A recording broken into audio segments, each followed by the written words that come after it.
Retro, are you here? Yeah, I'm here. Oh, okay. Oh, shoot. How do you click off this thing, though?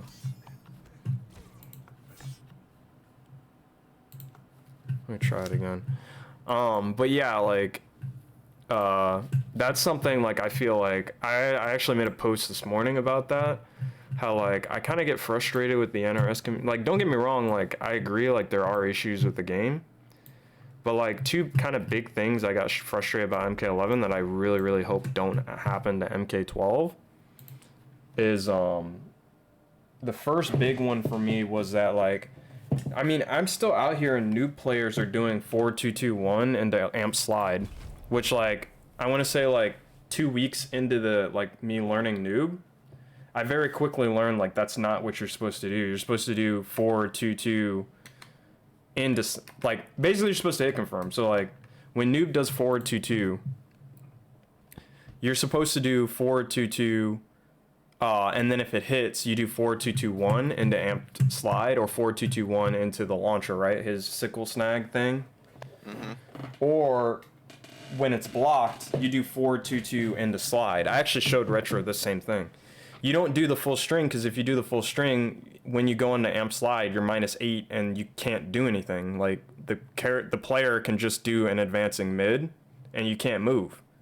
But if you do 4-2-2, they block, and then you do amp slide, it's your turn again, because the slide leaves them so far away that they can't just, like, take their turn back. Like, you can do anything. On top of having to kind of guess, right? Yeah, they have to guess. Yeah, exactly.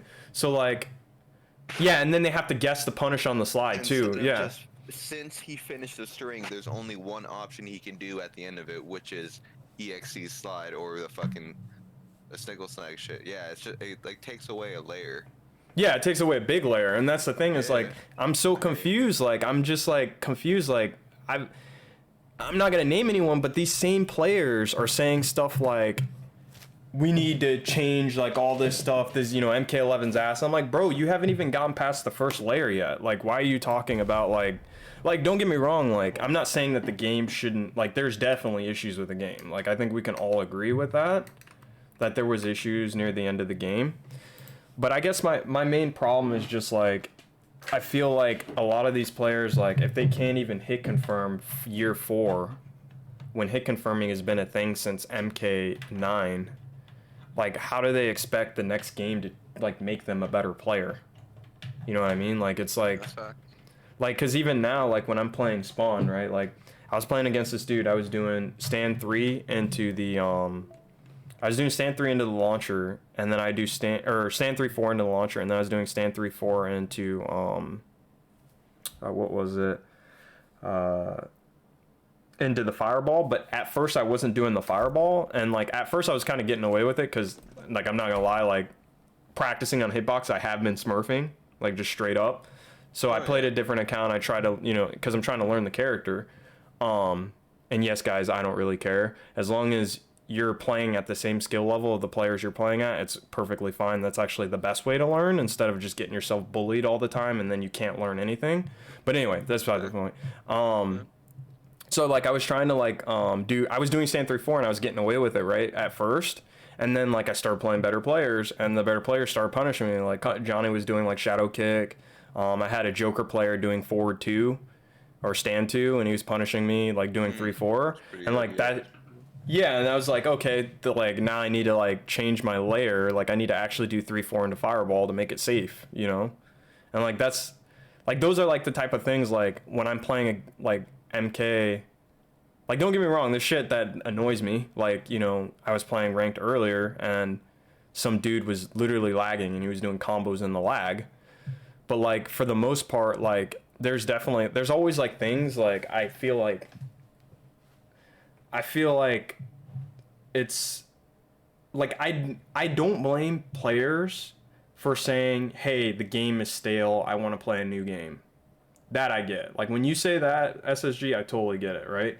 But I guess, like, my main issue is that, like, some of these players, they're not saying that. They're like, oh no, MK11 is just garbage, I just won another game. And I'm like, yeah, bro, but, like, you can't even, like, hit confirm. Like, wait, you can't even, like, flawless block, you know? Like, you're playing noob wrong. Like, So Ops is dead ass finally, in a way, seeing my perspective, which in a less way, and that's less nice way to say it is basically like, dude, you're not even good enough to complain. Yeah, And exactly. I know that sounds fucking mean and stupid, but the premise is that you don't have enough knowledge in the field that you're even in to complain, is Yeah, what Ops is saying.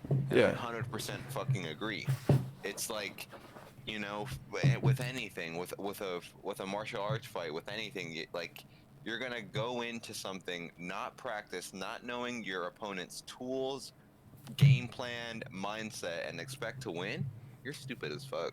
And yeah, anything, yeah. and anything, And don't literally get me anything. wrong. Like these same players can say, "Hey, the game is stale. I'm bored. You Mm-hmm. know, I've played this many hours. Like I'm just kind of bored." I get that, but that's not the thing that I'm usually hearing. It's usually like, you know, this is dumb. Or like I've even heard people say like, I'm not gonna say who said this, but this was a long time ago. Someone said, we need more frames to hit confirm. And I was like, bro, like just go into What the the lab fuck? 15. Yeah, that's what I was. He's like, you need to be plus 20 on down ones. And I was like, dude, just go into the lab, spend like 10 minutes practicing jailing. It's not hard. You can jail at -7 on reaction. Like you can actually do that if you practice long enough. You can like because that's what I used to do with Jax when I played Frost. Like he would do something -7, and I was like, okay, I don't want to do back one because if I do back one, I'm gonna be -7. I'm just gonna do stand one and stand three and whatever else I want to do.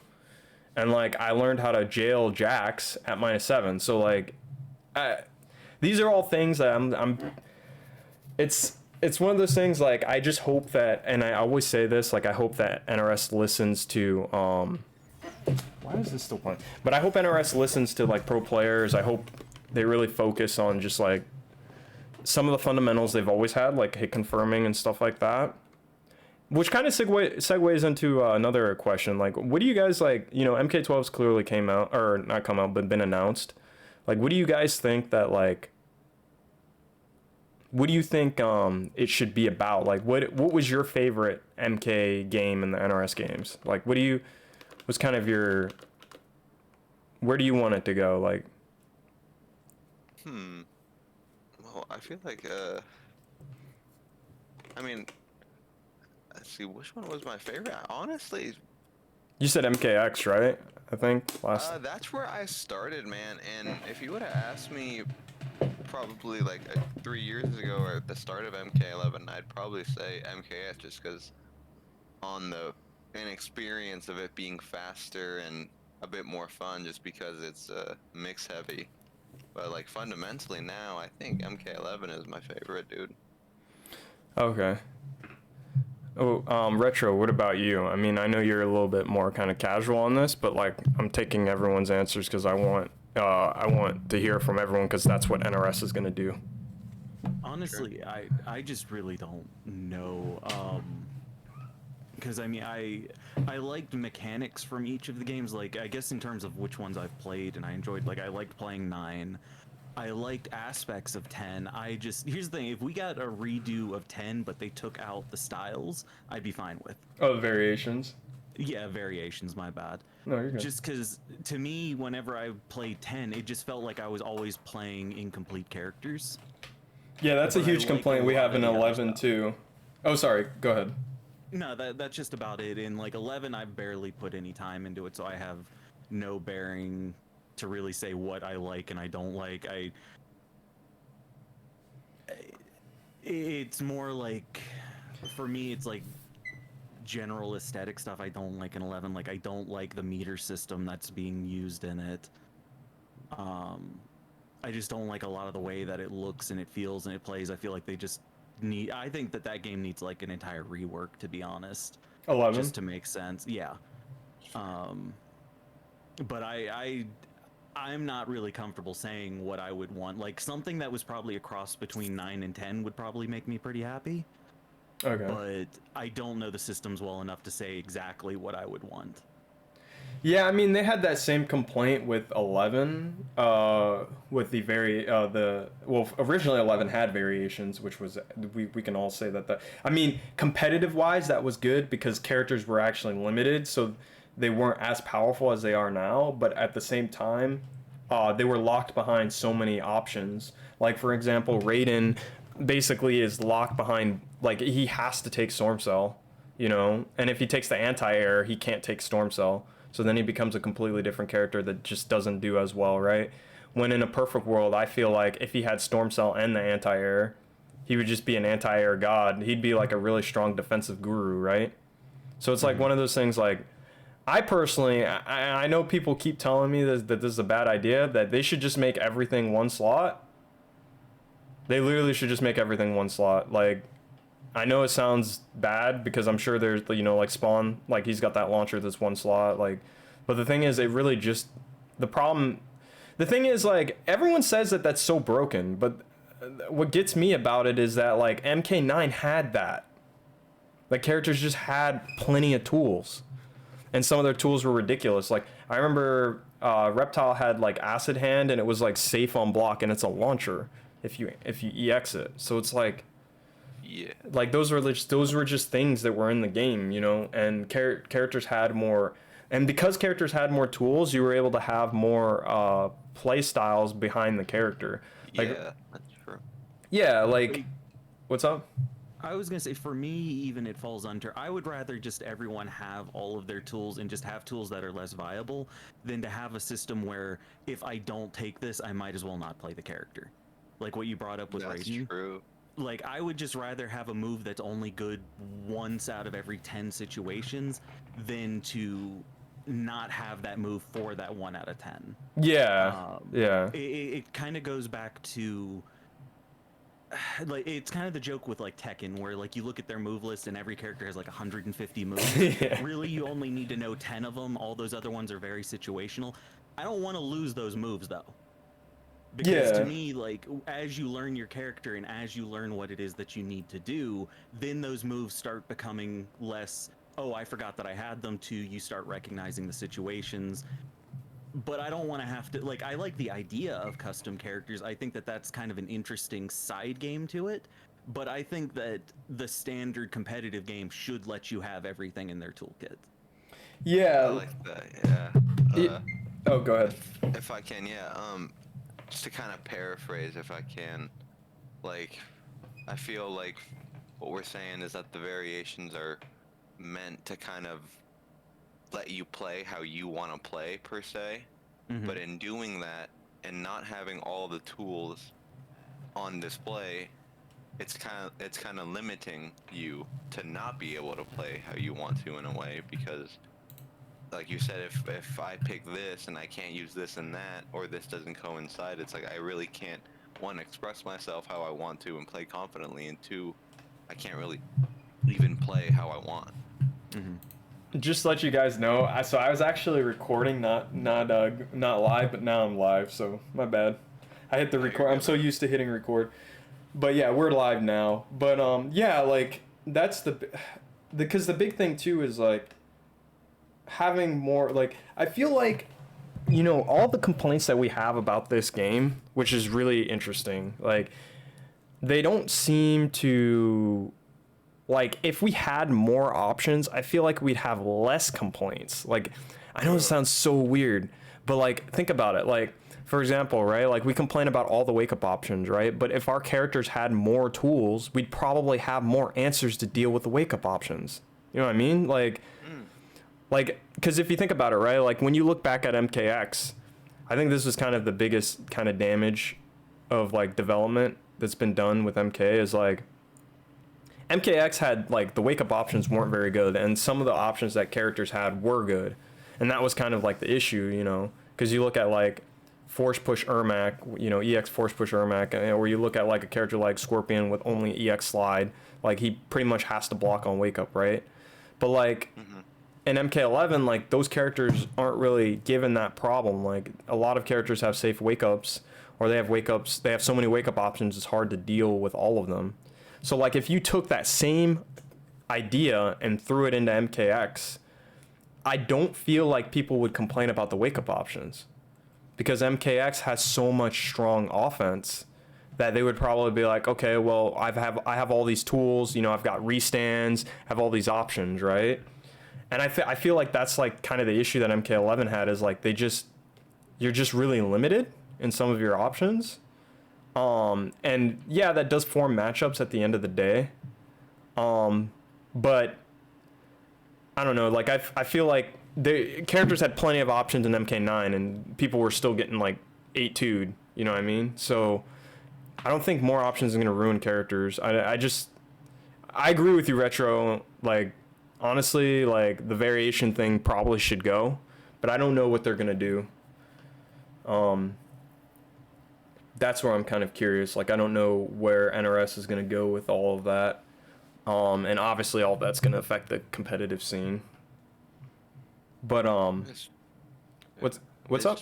just, it's just kind of interesting to me that, like, what do you guys think that, with the variations, it's kind of like emphasizing, to everyone to have their kind of own unique playstyle. Like, what do you guys feel like, even though that there was variations, that there was still a meta, that like everyone still ran the same kind of things, that there was no like really outlier variations that were slept on, that people brought out competitively that like countered, like it was only like one way to play, even still with all the quote unquote customization. I feel like that was more common in MK11 because of customs, but I feel like in MKX, there were definitely characters that were better, but we did see multiple different versions of characters. Like we saw Shira Ryu, Takeda, we saw Hayate play, was it Ronin? So we did see different variations, and then like also like Raiden, some people would take Master of Storms, other people would take Displacer. So we did see different ones there, but I feel like that's also, I mean, Tom Brady said this before, so I'm kind of just piggybacking what he said. But he said like they were more fleshed out because clearly like the developers designed the characters around those variations. Yeah. Compared to like customs is just kind of a bunch of moves that maybe some moves will work together, maybe they won't. You know what I mean? Like, Yeah, it's kind of what I mean. It's like, is that good? Is that bad? What do you guys think about that? so my personal opinion, I just prefer, like, I kind of agree with Retro. Like, I just prefer the characters to go back to who they were. Like, if I want to play, yeah, like if I want to play like Scorpion, then he needs to either be a pressure or footsies. You know, like I don't want him to be anything else. If I'm gonna play Katana, she needs to, Katana, she needs to be a zoner or like an aerial slash footsie character.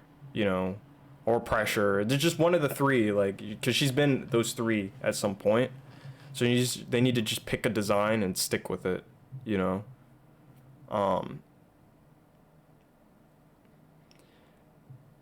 It's kind of hard for MK. Go ahead. Oh, I was just gonna piggyback off of what's your name? Is it Saiyan? Yeah, SSG. Bro. That's perfect. I love that. Oh. Say it. I'm just piggybacking off of what you're saying, like when people were just taking what they were taking. Like I think that's where competitiveness always ends up going. Eventually, you're gonna min-max. You're gonna find the stuff that is viably like. If it gets to the point like what's the optimal thing, like you just said, to do, then I don't even see the point in playing variation then, because then if everybody's playing the exact same variation, exactly, yeah. Then in the end, what's the point to it? Then it's because variation to me, at least looking at it on paper, was meant to create. I mean, what its name is, it's meant to create variety in matches and seam stuff. Which at a casual level, like the level at which I play these things at, yeah, there's tons of that.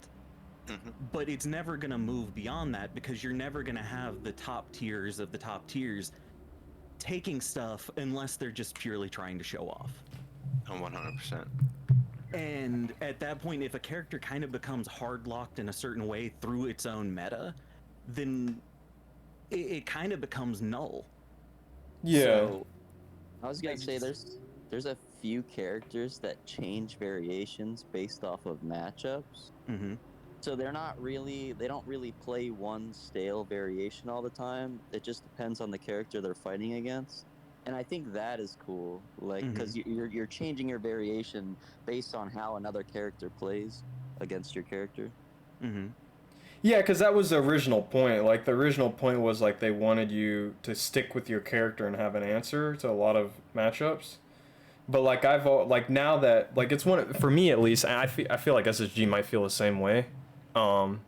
like at this point we don't really care because like we can play whoever the fuck we want, right? Like we're like we're at that level to where like it doesn't take us long to pick up a character and kind of understand how they're supposed to play. So like we could just counterpick all day. Like it's not any like character loyal. I mean, character loyalty is cool, don't get me wrong, but like to me there's just no point of like if Katana has a bad matchup, I'll just play a different character, you know, like. So here's my question with it: were variations made to create variety in playstyles, or were they created so that people didn't have to choose a secondary?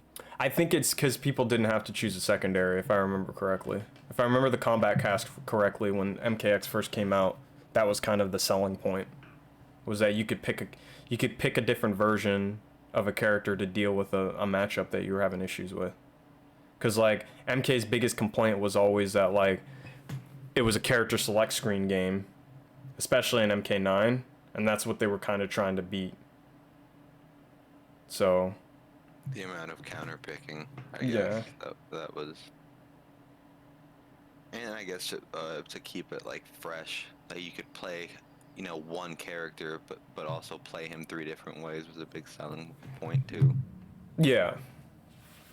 That's like to this day, if I play MK11, I'm still using like probably the worst variation of Johnny Cage. Well, not worst, but like it's not optimal.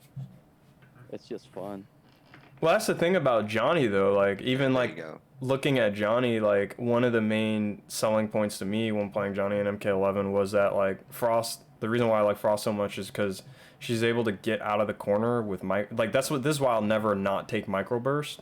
Never not take. But anyway, because like if I'm in the corner and I get a hit, I get to microburst, and then now you're in the corner. Now you have to play the game. You know, you have to play her game pretty much because like she's got some of the best corner pressure in the game. But Johnny, like one of my main issues with Johnny was that he had camera. The camera's what, 2 slots, right?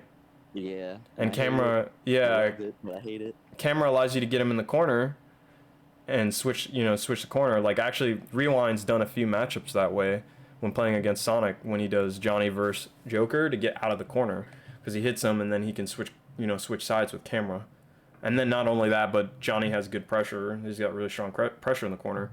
But like one of the main reasons I never picked up Johnny was just simply because that like I'd have to give up Rising Star, which I was not looking to do.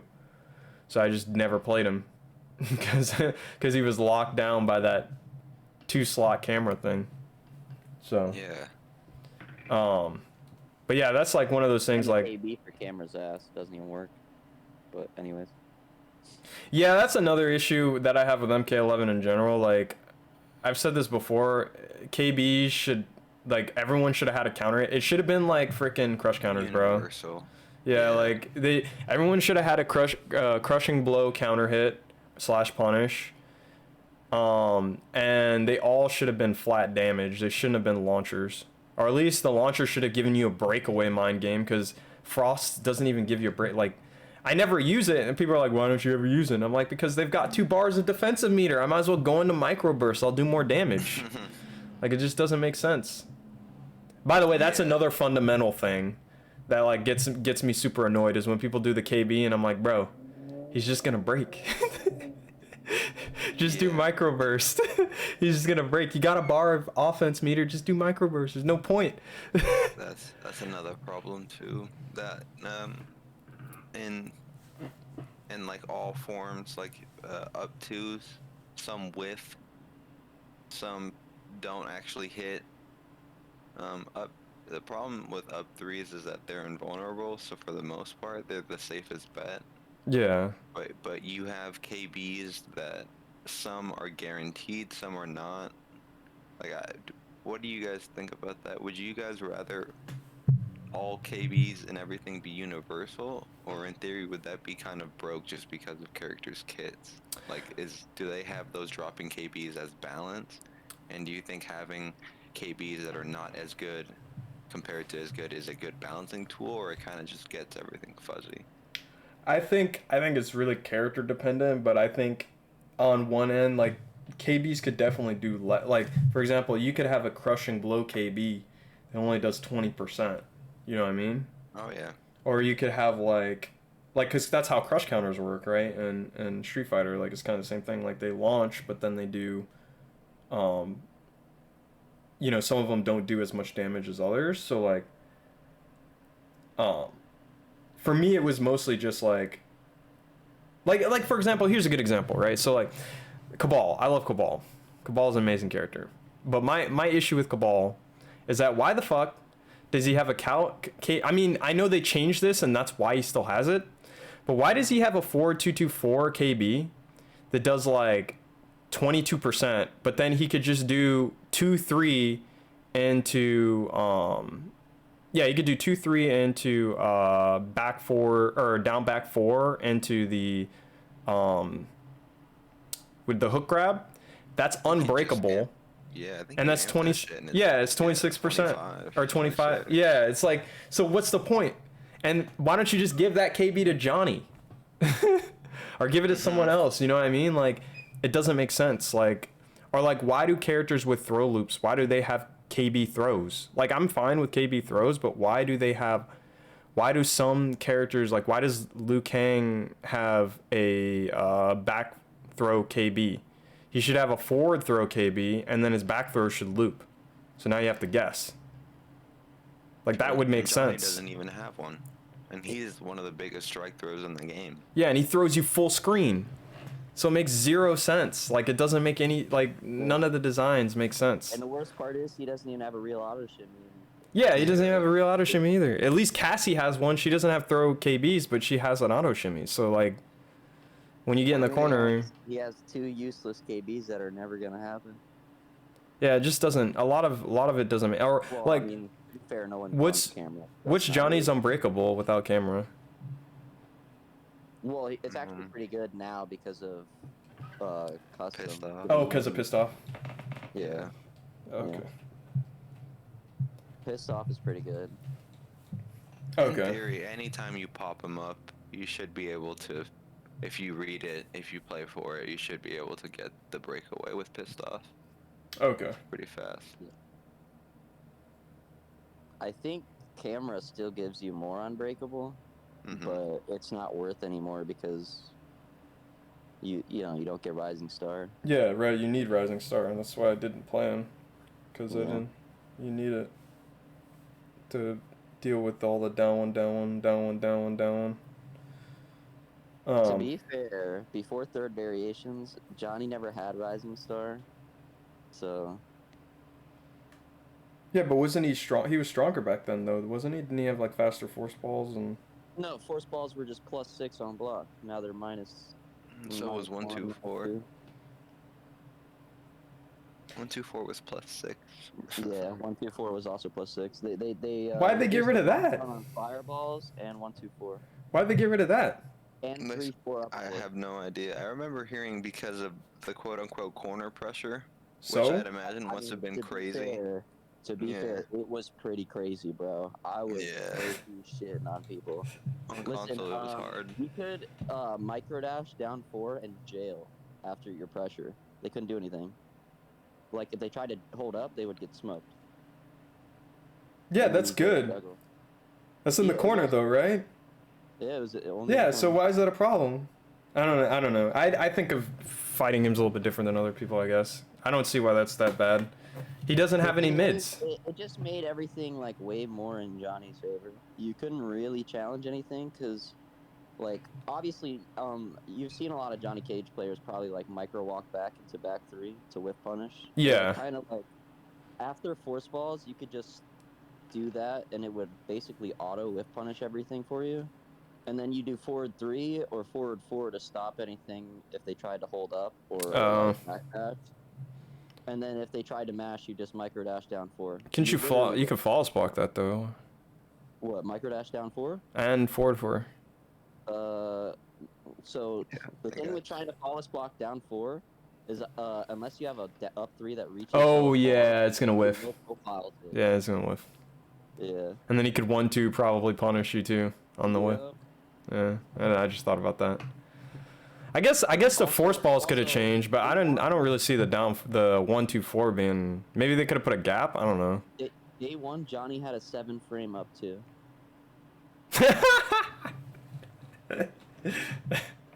That has to go.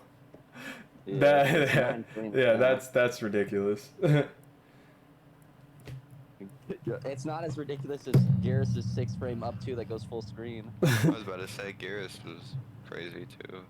No, Garrus was the crazy. Johnny's was okay. Like, I mean, everybody was waking up 2 with Johnny. I'm not gonna lie. I saw it all the time, bro. I guess you could do. Up 3 was slower than up 2, so why not? Yeah, you could do it on a mistime meaty too. Probably launch someone for it. Yep. It was ugly as shit, bro. I saw it all the time. I was like, there's no way. So I guess my question is, like, with all this like knowledge, like what, like, so you said you like MK11 the most, right? And then Retro City likes MKX the most. What about you, Blaze?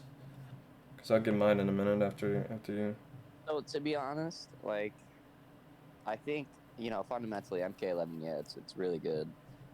I just think the mechanics themselves are kind of bad. Yeah. Can you explain that? Because I feel like a lot of the times people don't understand. Like, because then the regenerative meter is very bad. Like, you get hit and you break away, and then you already have your meter by the time you're done blocking the pressure sequence again. Or you get baited on your wake up, get comboed, and then by the time the combo's over, you have your meter back to wake up again. Yeah. Like, you're never in a situation where you have to actually hold something, because you always have an option on wake up. Whether it be because you have meter that's regenerating, or... You know, they took away safe jumps too, right? What? There were safe jumps at the beginning of the game. I didn't know that. Yeah, they took them away with the get up change and all that stuff. So. Well, I knew there was a lot of like setups that you could do with certain characters that would be all wake ups, and then once they changed the wake up system, it kind of got rid of that. Yeah. Which is like, I don't know. I like games where if I knock you down, I can at least set play you once, and you have to hold that shit. Like, I know that sounds fucked up, but like, I mean, come on, I hit you. You just get to get up for free every time. So, to be honest, when it comes to NRS games, I really enjoy MKX and Injustice 2. Like that. Yeah, I mean, I don't mind. I mean, even though they have dumbass wake-up systems, like, there are ways to bait it. Like, you have armored launchers to bait it in Injustice 2 and MKX. So, like, even if they try to wake up armor, you can do, like, button into armor on MKX, or, you know, button into armor on Injustice 2. Well, not in Injustice 2, because they're invincible wake-ups. You have to straight up just do armor. But, shit, it's the same concept. I think my main issue with wake ups in general and MK is just like simply like we need to stop this idea that like defense is offense. I think that's my, because like the problem with MK11, I think the reason why you don't like it so much, Blaze, is because if you try to set play someone, they end up like comboing you, which is like the most anti-dopamine thing ever on a knockdown. Like, it just doesn't make sense, you know? Like, if you try to do, like, your string or something, they roll. If you try to bait out, like, a whiff punish, they jump at you, and you can't anti-air them, you know? Like, it's just... Alright. Can we talk about how neutral jump startup is faster in MKX than it is on Guilty Gear? And fucking DNF? MKX? What about MK11? No, MK11. Oh. MK11. Neutral jump startup is 2 frames on MK11. I think they want you to jump. Forward and back jump being 4 frames. And in Guilty Gear, you have 4 pre-jump frames before you're airborne, no matter what. Yeah, I think they want you to jump. I know that sounds bad, but I actually think they want you to jump. It's fucking ugly. Yeah, I don't know why, but I have a strong feeling that that's like they want you to. Now, I've heard this a lot, like jumping is like the quickest way to start your offense, which is, that might be why, but like I don't know, like if I want to jump a lot, I'm gonna play KOF. Like, I don't understand like why they want MK to play like that. It just doesn't seem like, I don't know, doesn't seem like an MK thing. But I don't know. As for like my kind of just real quick before we segue, like my favorite game is clearly MK11, and it's just simply because every fundamental thing I've learned has come from this game. From footsies to shimmying, yeah, calling you out, buddy. But from footsies to shimmying to like, you know, throws to, you know, frame advantage to mind games to um like risk reward, like all of it has come from MK11. So like when I go back and I look at MKX, like it's kind of hard to kind of have that same mindset when Ermac is doing EX push and I can't do shit. You know, like even after I block two of them, like I still can't do anything because I gotta hold the third one. Like it's kind of hard for me to kind of like there MK11, like there are some fuck neutral tools, like there are some tools where it's just like I can kind of do whatever I want, but like it's almost like you have to be in a situation for that. Even Cabal's Leap, like you have to kind of be in a situation for that to happen. You know, like you can't really just, I mean, I guess you could leap all over the screen from full screen, but it's not going to do anything. You know what I mean? Like, what's up? I was gonna say, I feel like a fundamental thing that those games do teach you is it teaches you to have better defense. I know that sounds fucked up because those games are just like super offensive, but at the end of the day, it kind of does force you to actually block and pay attention to what your opponent is doing. Are you talking about Even MKX? Fifth gear, you have to block a lot, right?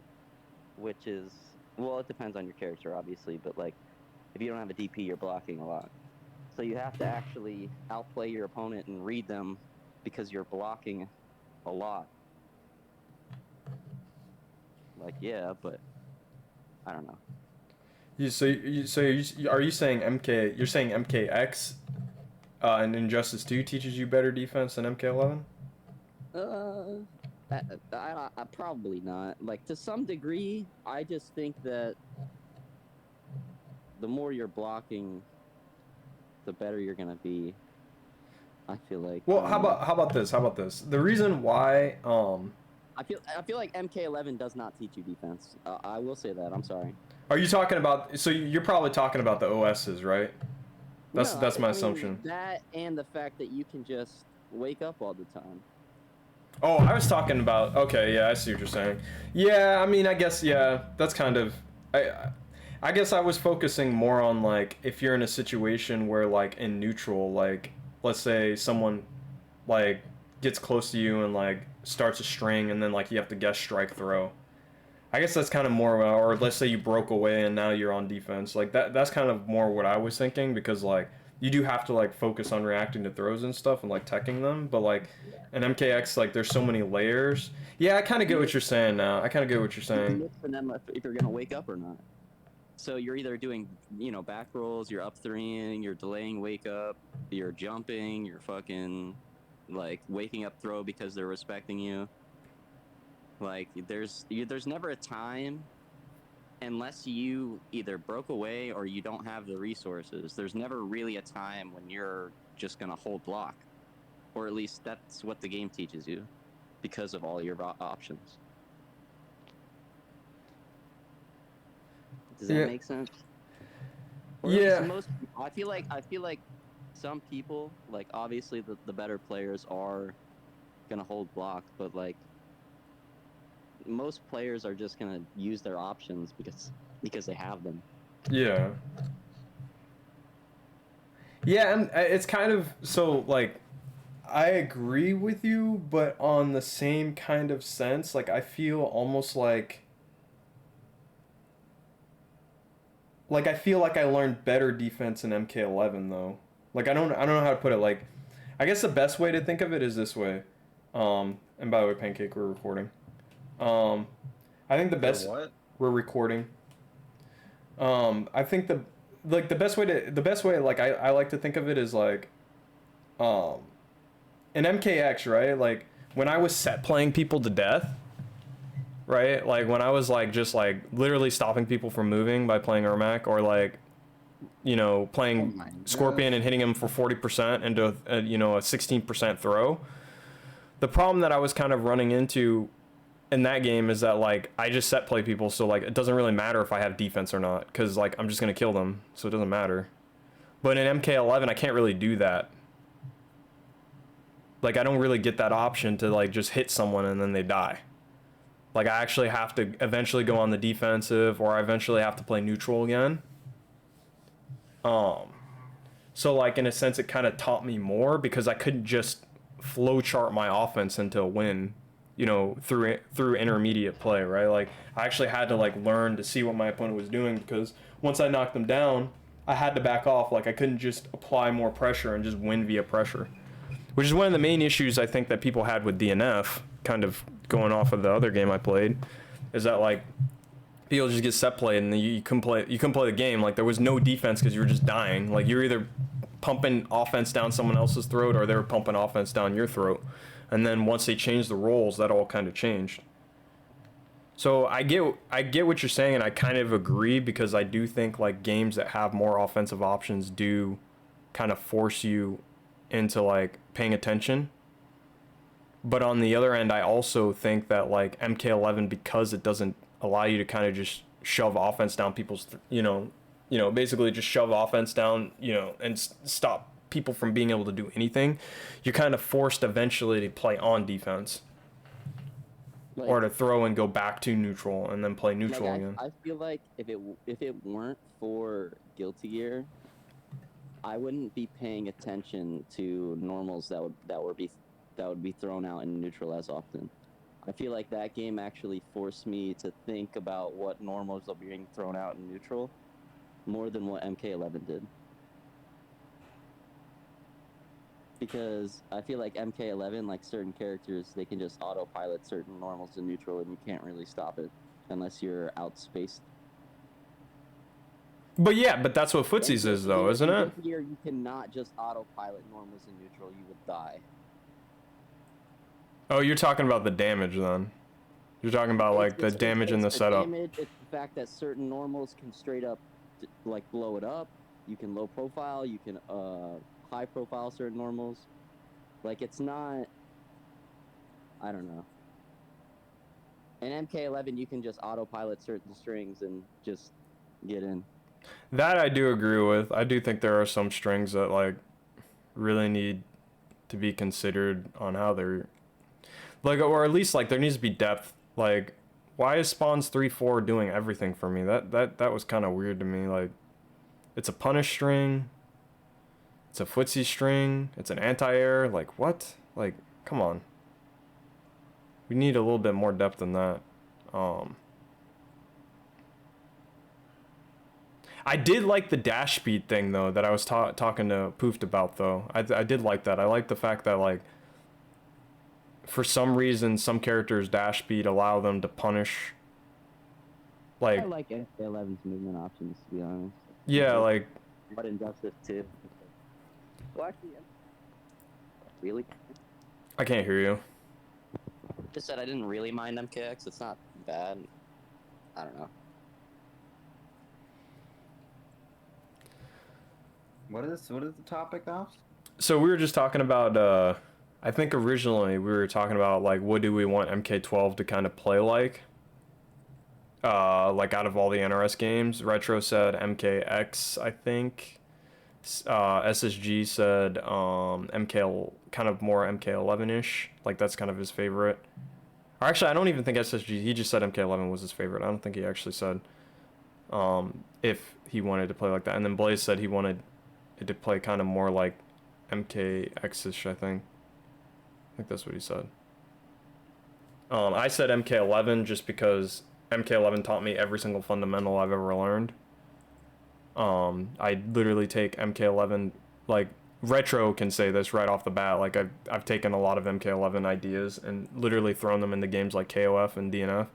Like when Retro was doing rolls, I was whiffing lights and then punishing his roll recovery. And that was something I learned from MK11 on Knockdown. So like I would definitely say MK11, but there are tons of things that I'd want to change. But what would you say, Pancake? I think you've said this before, so probably gonna anticipate exactly what you're gonna say. But let's see what you say. All the games are sort of kind of the same, except for MK11, because not a lot of mix-ups. Would you prefer more mix-ups in your game, or like what would you was kind of like your, or would you prefer to be kind of more strike throw like MK11? I think it's too much strike throw. I do think there needs to be more mix. I just don't think every character should have it. That's kind of how I look at it. Well, MKX is actually not that bad of a game in terms of like the gameplay. It's kind of just like some characters are just absolutely beyond broken, so I just want, you know, there to be like counterplay that, you know, everyone can sort of do. Yeah, balanced game. Not like I whole don't really block. think it matters as long as it's balanced. What's up next? He says tell Pancake the counterplay is Demo Sonya. Oh my gosh. Yeah, that's kind of the problem right there. Like that shit just should not exist. It just doesn't make sense. I don't know. Problem with MKX, there's, you know, like 5 characters just have just like absurdly stupid moves. Sub-Zero doing Ice Clone, Quan Chi doing Armor Portal, Liu Kang doing Down Back 2,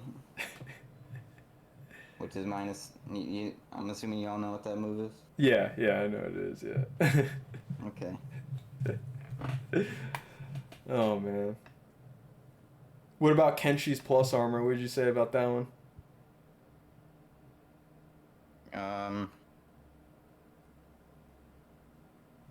That one It's okay? not that big of a problem if Okay. they nerfed his teleport. I feel like a lot of these, like, I feel like some of these problems could be easily solved. They just added like something I liked about MKX or MK11. I guess MKX too. I mean, kind of, because you could backdash out of it. Was like gaps. Like, I like the idea of like false blocking gaps. Like, I don't understand why they don't, like, for example, Sindel's forward 4. Like, everyone complains about that forward 4 up 3. Imagine if forward 4 up 3 had a gap. Like, if it had a gap, you'd have to guess in neutral if she's going to do forward 4, and then once you guessed, you'd have to guess if there was a gap there. And then maybe some gaps you couldn't do an up 2. You can only do an up 3, so you only get pressure after you read the gap. But, like, I don't understand, like, these are, like, kind of in-depth things. I think that would just simply make the game better, because characters wouldn't have to lose their tools. They would just have more counterplay to them. Kind of like what you said, Pancake. Like, it just needs counterplay. Like, things that are annoying just need like really good counterplay to them. The thing is, if possessed teleport was like a little bit worse, his offense would be basically only strike throw. So everything else is fake, of course. Yeah.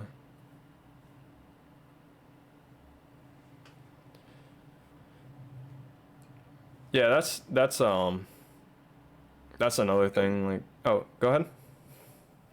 It's fine that he has plus armor, but I don't know if it should hit behind him.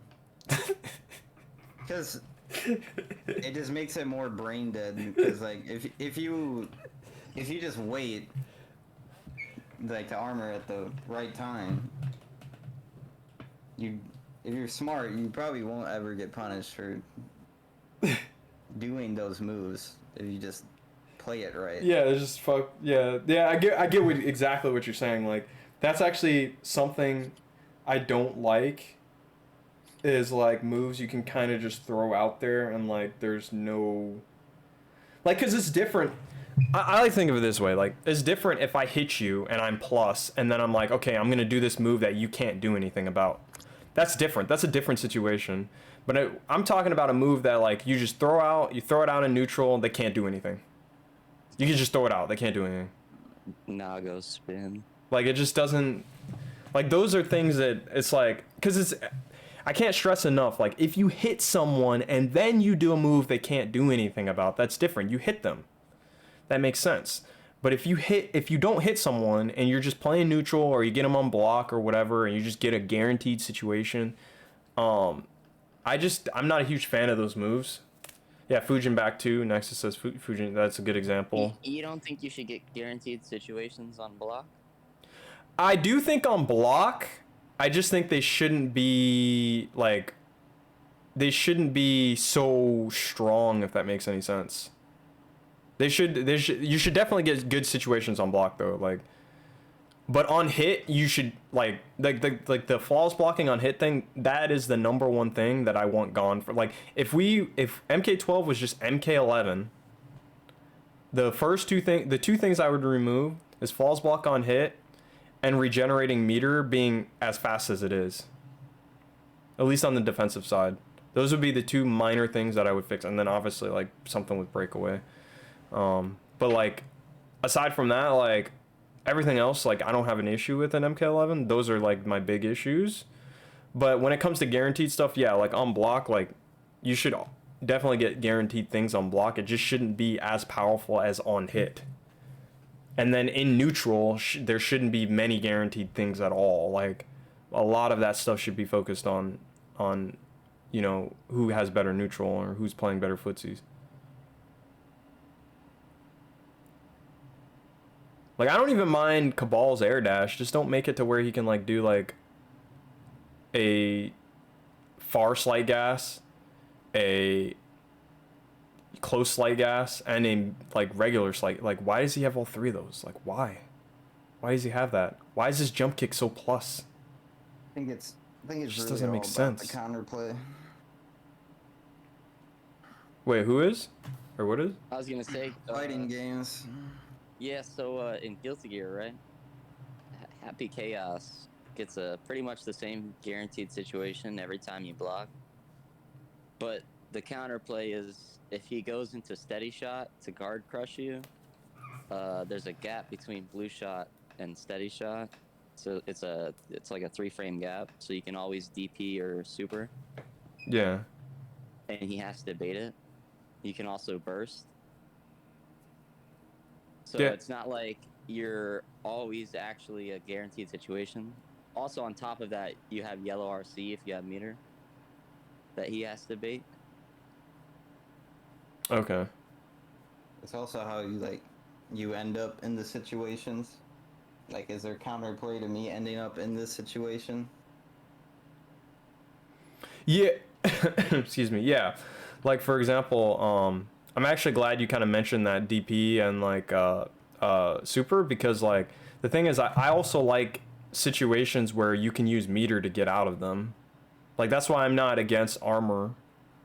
I think armor is actually good design in the right situation, like being able to deal with a gap with armor, and you have to have meter, because if you if you used all your meter, what's up? It just has to have counterplay.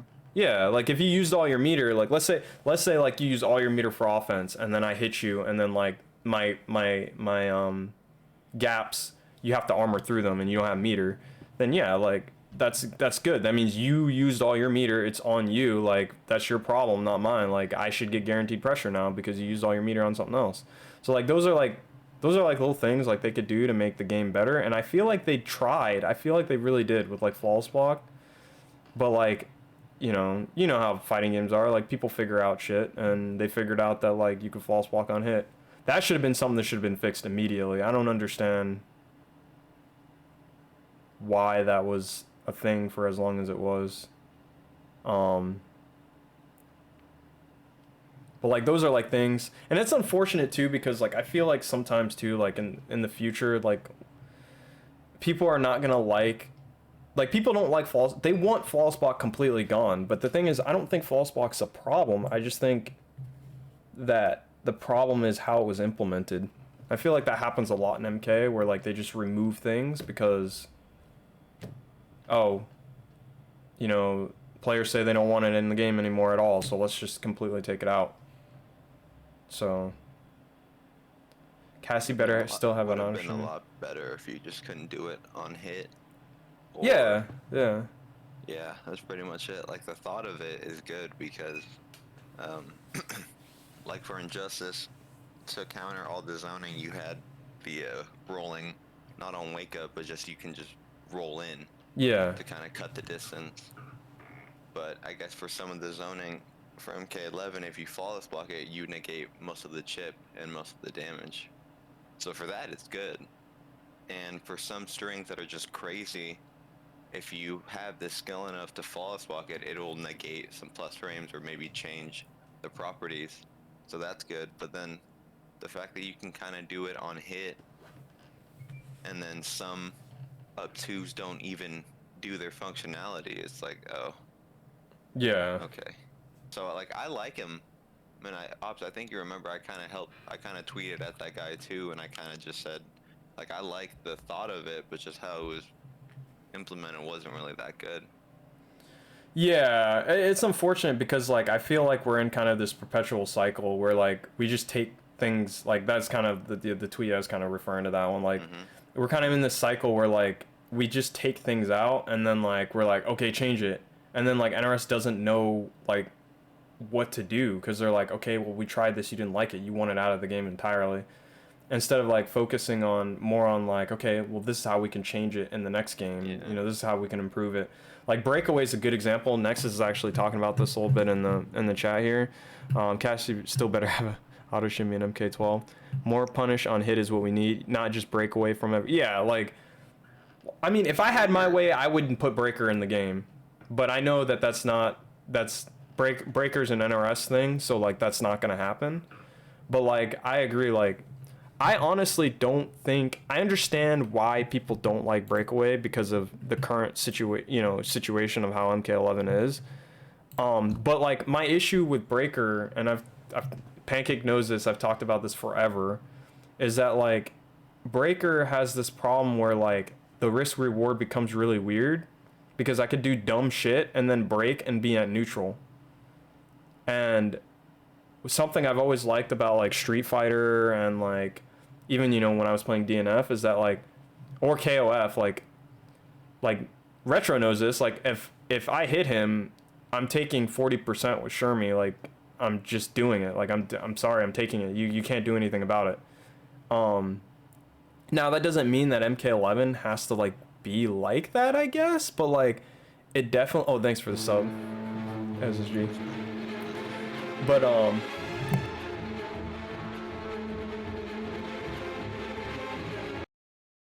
but yeah, so like basically like I always thought like maybe there could be like a middle ground where like we could still get Breaker, but then maybe you can only break when you get launched. So like grounded damage is still possible, and then like just don't give characters 40% grounded damage like Jackie. So then that way like there could be situations where like they're gonna die because they didn't properly play good neutral and they can't break, because if they break you're just going to do unbreakable damage because they won't get launched, right? So like, you know, Spawn, like I was doing Spawn's 3-4 and down back 3, his like restand, and I was amplifying it, and that's like 24% unbreakable. So like in situations like that, like you'd still be able to get some damage, and like they couldn't use their meter for like breakaway or breaker, I guess. And the only reason I say that is just simply because like I just, you know, I'm completely fine with how they do breaker. You know, I'm still gonna play MK. I always play it, but like my issue has always been like I used to do this. This is why I say this. Like I used to do this where like I would just like do a random ball roll in neutral, because like if they hit me and I broke, okay, like I lost some meter, now I'm just gonna go back to zoning, like whatever, like I don't care. So like with that, like if you're able to do grounded damage and you do a little bit less damage, like maybe, you know, instead of doing 400 damage you do 24 like Spawn, and now they have to guess, you know, because, you know, you knocked them down or because like you know, restood them, whatever. Like now you get something out of it, and that person can't just do a random attack. But then they're allowed to break if you try to go for 400 damage, because they don't want to take 400 damage, right? Like I don't want to take 400 damage, so I'm allowed to break, and then I reset neutral or something like that. Like I feel like that's a better solution, but I have a strong feeling NRS is just gonna go back to breakers. They're gonna wipe out this idea of breakaway because everyone hated it so much, and this is a perfect example where I feel like they could kind of look at the depth of breakaway and kind of redesign it in a way that would work for both the player and the game. But what do you guys think about this? Like, I've kind of talked a lot, so like, what are your guys' kind of opinions on it? Because I feel like this is a very, very, very hot topic. Like, breakaway was like one of the biggest hot topics in MK.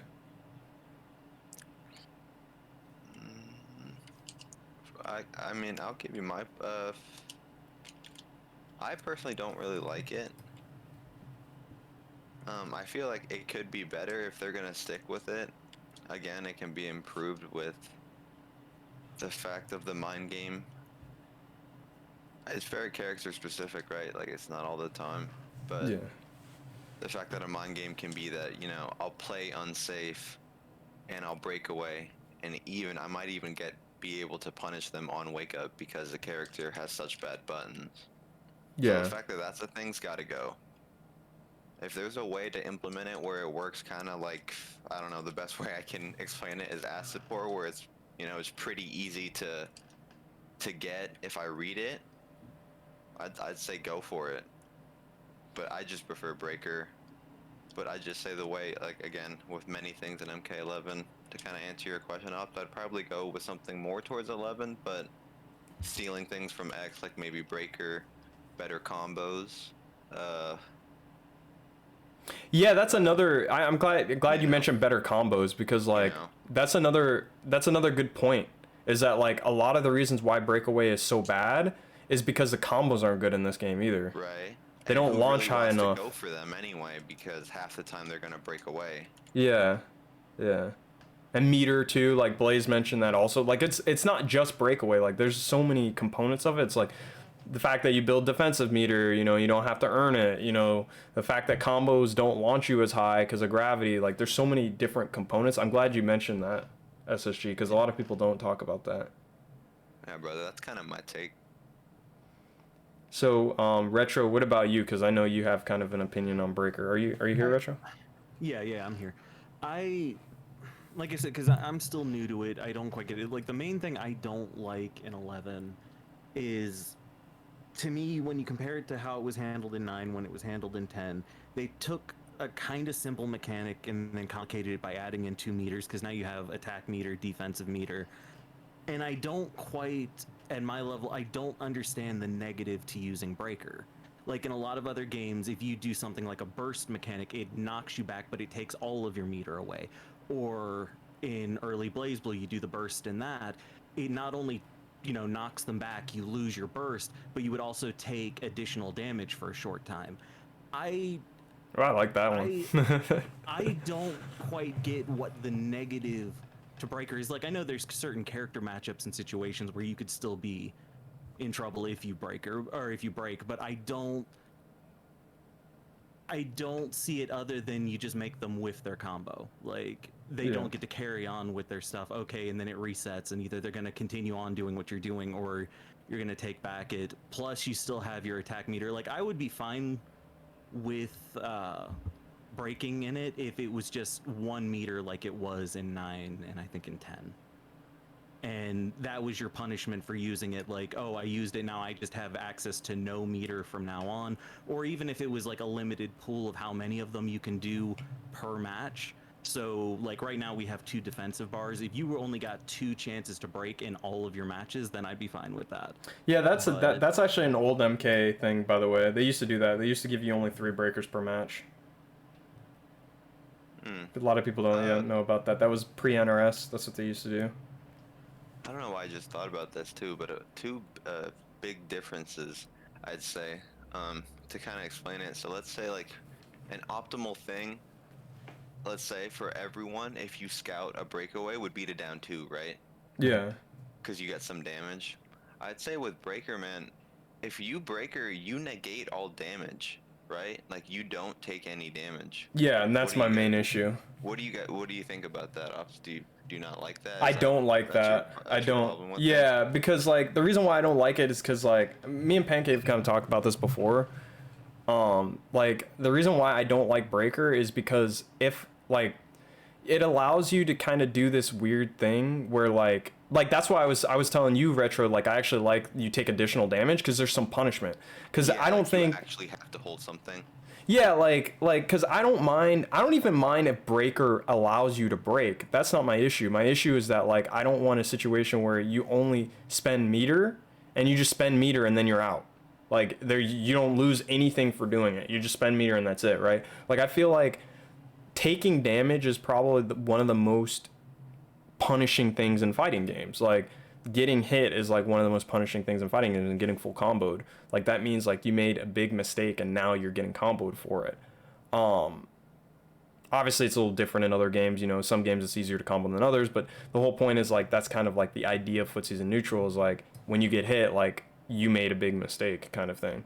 So like my issue with breaker has always been like as a defensive, you know, as someone who plays zoners and would want to play, you know, play footsies kind of defense.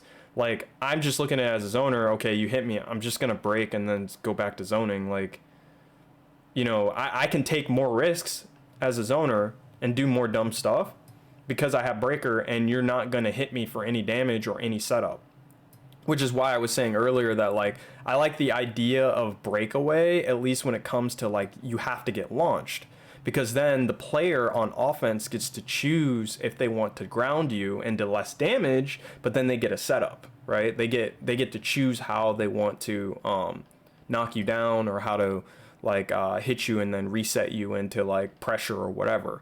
So like you still have the option to break, but then the offensive player gets pretty much all of the decision on the hit.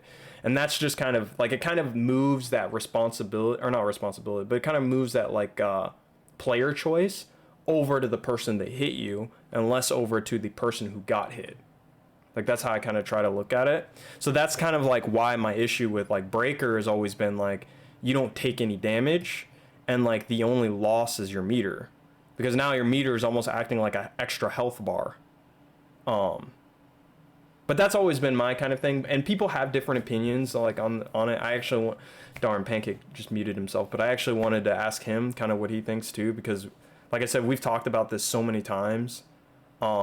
And I do think it is a completely different fighting game design. This is one of the main reasons, like, even though I don't like breaker and I've voiced it, you know, plenty of times, I respect like when people have a different opinion, because this is definitely a subjective thing.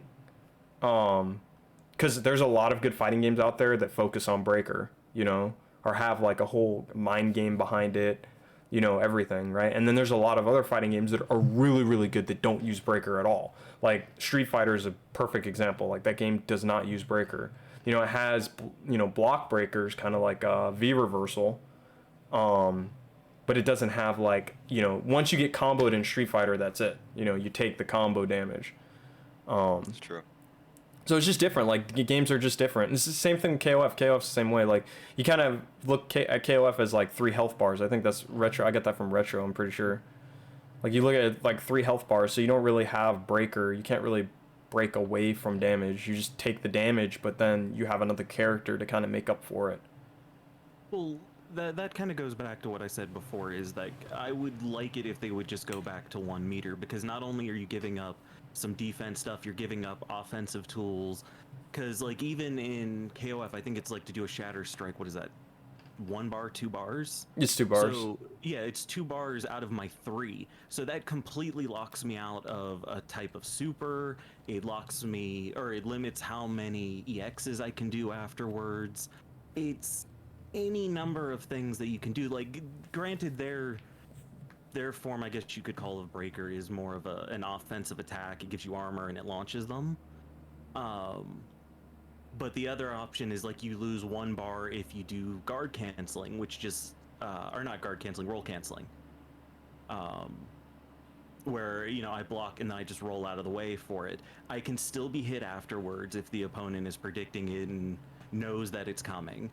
And I'm giving up bar. Like in MK, I don't like that it's a dedicated defensive thing. Like if the game itself, like if each character maybe had more moves tied to the defensive bar, like if Sub-Zero's clone ability was tied to his defense, so he had to choose between breaker or clone. Oh, I see what you're saying. Yeah, I didn't think about that. Yeah, keep going. Like, sorry. It just feels like I said, I'm still new to it. I'm still trying to figure out, but like I don't quite get what I use defense for other than breaking. Like. Yeah, no, I actually like that point because now I think about it, what defensive bar is only used for rolling and breakaway, and then like there's maybe a few moves that require defense. That's a good point. It's almost like you always have access to it, and it ruins the idea of resource management. That's another thing too that a lot of people like. I've been talking about this before, and like people haven't really picked up on this one either. So something I noticed in MK11 and MKX. And it's one of the main reasons I actually like MKX is, at least when it comes to combos design philosophy, is that like in MKX, there's a lot of characters that can launch you without spending meter.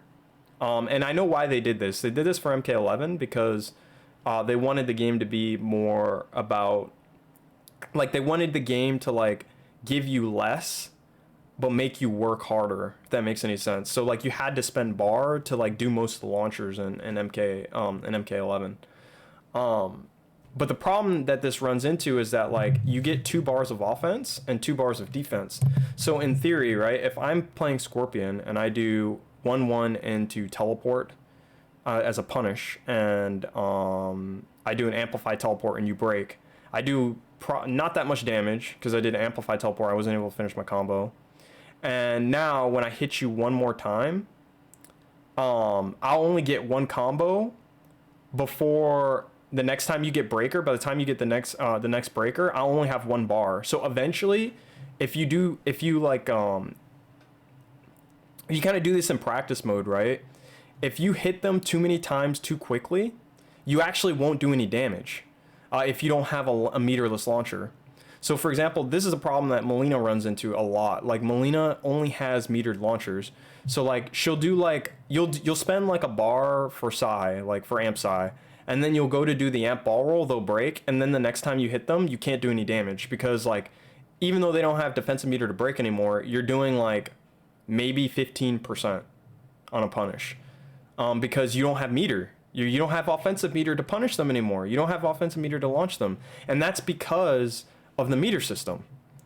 That's because offensive meter takes a while to build back, and that's because you have your meters split up. If you had 3 bars, it wouldn't work like that. The way that it would work is that you would hit them, they would break, and then you'd be able to hit them again twice for a launcher because you'd have 3 bars. You'd have 1 bar to launch, another bar to launch, and then another bar to launch when they don't have defensive meter again. So you'd be able to loop your 3 bars and kill them. But because of that, like MK11 does this weird thing where sometimes you won't have meter, and it's not your fault. Most of the times it's not your fault. You could spend a bar to launch them and then spend a bar to hit them, and then they're guessing strike throw, but your strike does as much as your throw. And that is definitely a MK11 flaw. A very easy way they could have fixed this, at least in MK11, without changing the meter system, near the end of the lifespan, is just to give a lot of characters meterless launchers. Like Spawn has one. He's got back 1, 2, I think it is. Frost has one. She's got back 3, 2, 1. There's a lot of characters that do have some. I think, Shao Kahn has one with back 2. So some characters do have meterless launcher. Oh, Shao actually has a special meterless launcher too, if I remember correctly. So like, some characters do have it, but other characters, they don't really have that, and it really hurts their game plan because of how the meter system works. So I agree with you, Retro. Like, I think that they should get rid of the 4 bar thing. It's kind of weird. I don't think it worked out, just like you said. Obviously, they're probably gonna have to change the they're probably gonna have to change regenerative meter. They're gonna probably have to remove that, just because like I don't think it'll work with 3 bars, at least not how MK11 does it. So, but yeah, I totally agree with you on that. Like I think that the bar should change. What about you, Pancake? What do you think? You mean the recovering meter? Well, all of it. So breakaway, recovering meter, the 4 bars of the split bars compared to the 3 bars from MKX. Breakaway should be breaker. Do you have a reason behind that?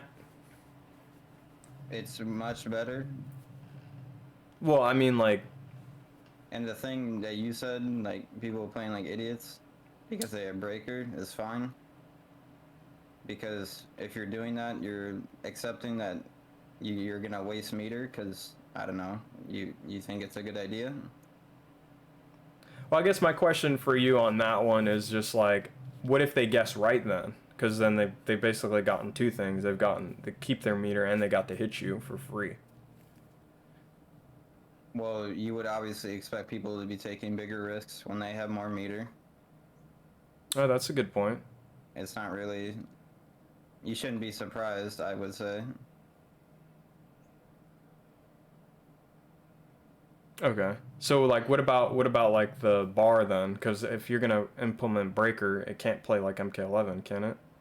At least when it comes to how the bar works, because if you're breakering,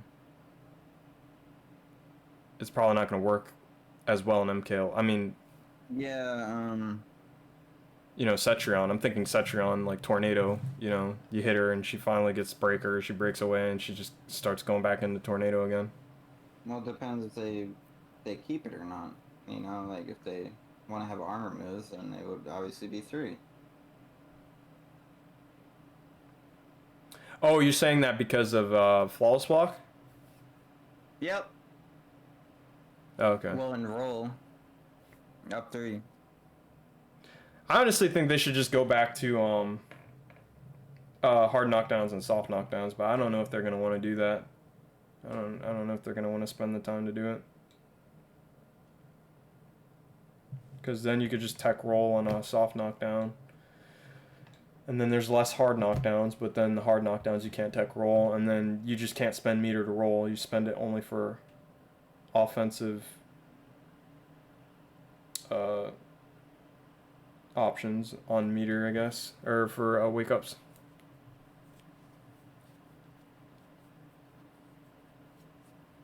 So Pancake, kind of like, what would be your like ideal like meter breaker? So you said you would prefer meter. Well, what type? How would you prefer meter? Would you prefer it to regen, or would you prefer you to build it? I would rather have people build it. Okay. And then you prefer breaker. Yes. Okay, and then you would prefer 3 bars. Yeah. What's your opinion on 4, like Injustice? Like 4 just straight bars. It would kind of, I guess you get 2 breakers then, huh? So that might not work. Unless you wanted it to be 3 bars for breaker, but I don't think. I was gonna say something about regenerating meter. It's bad for balance because characters that have meterless launchers can spend meter in other scenarios, while the people that have to spend meter to launch can't. The perfect example is like Kotal Khan. He can launch you for free and then use both of his bars to basically infinite block string you. Yeah. Yeah, as soon as you said code, I was like, wait, his launcher is literally meterless. Why? Why is it meterless? Oh my gosh. I didn't even think about it. I forgot about that. See, the thing is too is I feel like they kind of like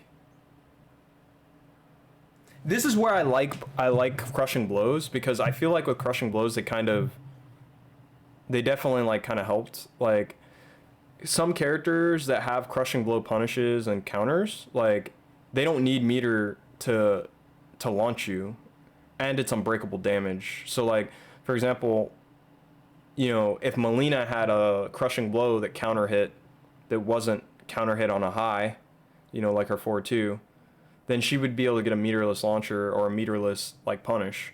But because like she doesn't really have that, that's why she kind of struggles. So like I feel like with crushing blows, like they kind of had a right idea. Like at least if you don't have a meterless launcher, at least you have a KB. This happens a lot when I play noob.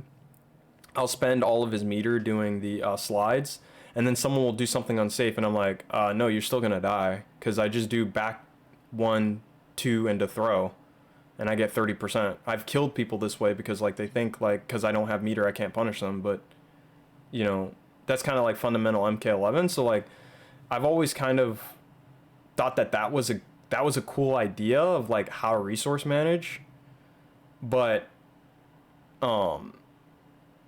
I do just prefer like kind of like you pancake like I do just prefer the bars going back to like 3 and then like I'm not really against regen meter, but I'm definitely not against rebuilding meter either. I think they both can be designed properly. I just think the problem is again it comes down to like NRS just doesn't have experience in it. Because there are some games that do use regen meter and it works, but if they can't do it, just don't do it. Like that's kind of how I look at it. Like just like if they want, you know, a solid fighting game, then they should just go to the 3 bars and go to the you know build meter just like before. I do think projectiles shouldn't build meter though. I think in the next game, it should be like KOF and you should not build meter on projectiles. I think that would be a really good change if they want to go back to rebuilding meter. Cause it's like that in KOF, right, Retro? It depends on the character. Oh, it depends. Some characters can build meter on projectiles. Some of them can still build meter when you whiff things. Like it's a character by character thing. I know Athena can't. Well, that's because then she already just spams that as it is. So, like when it comes to like the regenerating meters, I don't mind it in a lot of games. The thing is when meters regenerate, you have to build your game from the ground up around that. And every game I've seen that does it well is a very offensive game. Like that is a game where like let's go to what Blaze was saying with like Guilty Gear. Guilty Gear just builds your meter as long as you're moving forward. Like, but it'll also take it away. Like it knows the type of game it wants to be, and the vibes I keep getting whenever I try to play 11 is it wants to be a very aggressive and showy game while still allowing players to be defensive when they need to be. That's where like the breakaway doesn't really fit with the mechanics to me, where I would rather have let's have our defensive meter but just tie specific moves to it that would normally be treated in a defensive way to that meter. Yeah. So even with when I look at stuff like when you're talking about like do you want these things being like 1 bar, 2 bar, or whatever for it, I don't even know exactly how many bars, because whenever I look at bars for it, I don't think of it as, oh, I need to build to 2 bars in order to do it. If it was just I have 3 bars and I can do what I want to do with them in basically any combination, I think that would be the better route that they want to go to. Like not going back to, I think it was 10s where it's like, what is it, at 1 bar you get like an EX, at 2 you get a breakaway, and at 3 you get the EX or the X-ray move. Yeah. Like I don't even want that. Like I just like the idea of give me 3 bars, let me do what I want to do with them. Maybe if you want to keep X-ray or crushing blow or whatever you want to call them for it, and make that one something that just completely drains your bars, go right ahead. But I think tying something specifically to a specific amount of meter versus just making the majority of your stuff cost similar amounts just to me, it just kind of flows a little better. I don't really know how to say it. Yeah, well, the other thing too is that like something I liked about the previous games is that like I feel like in this game a lot of characters are more streamlined than the others. So like in MK9, right? Like Melina, her meter was specifically used to break. Right? You didn't really use it for offense. You didn't really use it for X-ray. That wasn't really a common thing you did with her. It was usually meant for breaker. But then there were other characters that they used it for a defensive move, so they'd use it for armor. Or there was another character that like maybe they'd use it for a launcher and they'd do 40% instead of 30%. Mm-hmm. And I like that. I like that idea. I feel like the 3 bars a meter kind of dig into that a little bit more, because like at the end of the day, a lot of the EX moves are usually offensive moves anyway. So you end up just really using your defensive move or your defensive meter for either breaker or roll. So it doesn't kind of work out the way that that they wanted it to. I feel like they wanted you to use your defensive meter for more than that. Mm-hmm. But like because of how the game is designed, and a lot of characters don't really have defensive moves that they can use aside from roll and breakaway. All the other moves that they do use are usually going to cost a bar of offense and defense. So like their wake up attacks and stuff like that. So like I just don't really, I don't think it works. I agree with you. Like when you kind of mentioned that was when I realized like this was months ago when you mentioned that. I kind of realized I was like, yeah, wait, why do we have 2 different bars? Like it doesn't work. It doesn't make sense. I do think is just, NetherRealm's not still being new enough in it to where, like, don't get me wrong, they're not a new company, but they are. If you look at the way old MK games worked, we haven't really had meter in an MK game since 9, right? That was the first one, or was there more before that? I think there might have been. It might have been MK versus DC, but I think those are the only. Oh, you're right. You're right. We did. But that doesn't really. It's whatever. Like they took some ideas from that game, but like let's face it, like we really started with 9. Like, yeah. So I think it's just still coming down to they want to be different than other games. And for the longest time, they were one of the games, because you basically had them and Tekken that didn't use meter in any way. And then they introduced it, and they want it to be more than how Street Fighter or KOF or how any other company does it, where it's like, oh, here's meter. What does meter give you? It gives you a super. They're trying to come up with additional mechanics, and I think they just still need a bit more time to figure out what it is and what it is that they're actually trying to take MK in this route. Well, why can't they just play like other? I mean, it's okay if like, I feel like this is one of those things where it's like, if it ain't broke, don't fix it. Like, I think the 3 meter, 4 meter thing works in all the other games. So like, why? Like, it's not like Street Fighter. Okay, Street Fighter has meter. Therefore it's got 3 bars a meter, therefore it's the same thing as KO. Like, no, like, what I mean? Like, it just doesn't. Right. That's one of those things, like, it's almost like flawless blocking on hit. Like, everyone's like, bro, like, I mean, I'm sure there's probably a few fighting games out there where you can do something similar, but for the most part, like, everyone was sitting there and saying like, this is dumb, this shouldn't exist, I don't know where to take my turn back, this breaks fighting game fundamentals, right? And like they had a good argument, because if you look at the other probably top 8 fighting games that are out there right now, they're probably doing the same thing. Basically once you get hit, like the person gets pressure. What I mean? There's no flawless block on hit. There's no option afterward. So like that's kind of what people are trying to say. Like, yeah, there might be these outlier games, but like if it ain't broke, don't fix it. What I mean? Like if hitting someone gives you advantage, it should always give you advantage. Like, or for the most part, it should, 99.9% of the time it should. So, like, that's how I feel with the meter system. Like, it's the same way. Like, if 3 bars a meter works, then 3 bars a meter works. Like, why? Like, try to innovate somewhere else, you know what I mean? Or at least that's kind of how I feel about it. Like, it just makes more sense to stick with something that's worked before. Especially, I guess I kind of like the big thing that gets me about this particular discussion too is that like NRS has already done it. They've already done the 3 bars a meter thing, so it's not like they're even like borrowing from other ideas. They're literally taking their same idea and just, using it because it's a consistent idea that works. You know what I mean? Mm-hmm. So, but yeah, I agree with you though. I do think NRS does this thing where sometimes like they want to like try something They new. want to be different to be different. Like, Yeah. Oh, sorry. No, that was it. Oh, Southern, I missed your little thing earlier. Okay, Southern said, say something positive about me, Ops. Well, you always come and hang out, so that's awesome. I appreciate, like, I haven't streamed on Twitch for months now. No, months. Not years, but, and I do appreciate you, like, coming on and saying hi, even if it's just for a few minutes. S11476 says, hey, what's up, man? How you doing?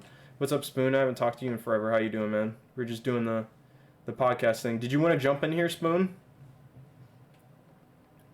Oh, Southern's still here. I guess I had one more question. What's up, Nexus?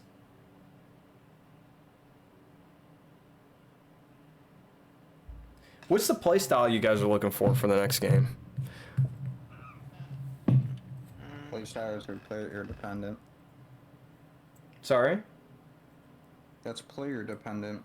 Yeah, that's what I'm asking you. So what are you looking for the most? Like what character did you enjoy the most in MK11 and X that you kind of want to see have that style in MK, 11 or MK12, sorry.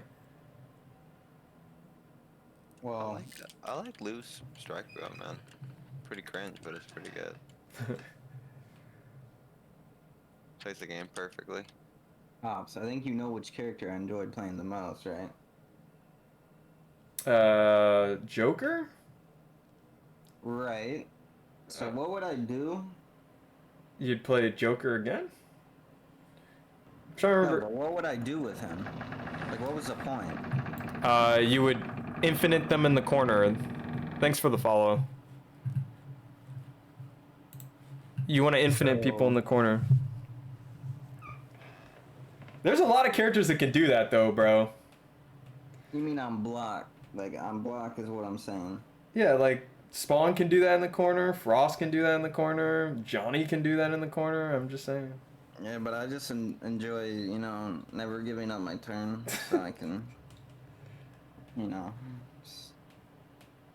Yeah, that's true. That's something that I missed about Scorpion in this game, even though I didn't play him. I did like in MKX how he could apply pressure from anywhere, even if you weren't in the corner. That was like a very unique thing to him. Well, no, there's some other characters that could do that, like Quan Chi could do that too. But I liked that about him in MKX. I hope that returns in MK11. I hope he is more of a pressure character. I do agree with Scorpion players on that. I don't want him. I mean, maybe footsies and pressure. I think that would be a good hybrid for him. But I feel like he's much more focused on footsies and strike throw in this game. I think you're right. I don't think his kit was really.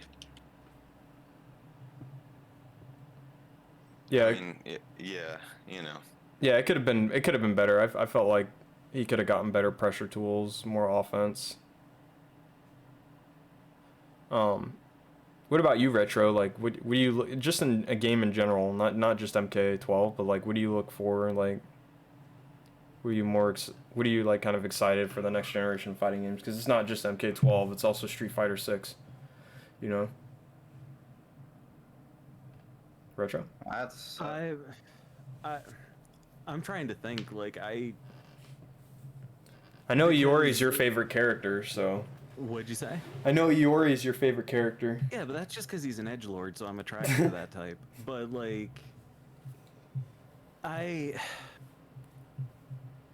because I'm trying to figure out, because like even depending on which game that I play different play styles for it. So I don't really I don't know. Like I really don't know how to answer that. So yeah, I'm just gonna pass for right now. Yeah, you're good. I look forward to definitely pressure high damage character. I think we can, or most people can agree at this point that like I've kind of, I mean, I still zone. You know, that's probably gonna always be one of my favorite playstyles, but I am slowly transitioning. I've noticed to kind of more pressure, kind of footsie characters. You know, it started with Striker, now it's with Spawn. So like, I probably look forward to some sort of offensive pressure character that doesn't have like little weenie frickin' reach. Hopefully. Would you be okay if they started switching towards having more traditional archetypes in their game? I honestly don't. So my thing about MK is I don't think MK should ever be like that. I think that's something that makes MK like that is actually one of those things that MK. Oh, this Cabal just did that OS. That's interesting. But that is actually one of those things that MK should like. You know how like we were saying how like the 4 bars split is kind of weird. I think MK actually strives on the fact that it is like most of their characters are hybrid and don't have traditional archetypes. I think that's more of an Injustice thing.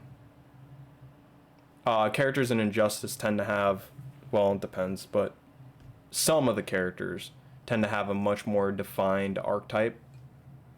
But MK's never really been known for that. Like, even if you go back to MK1, they didn't really have that.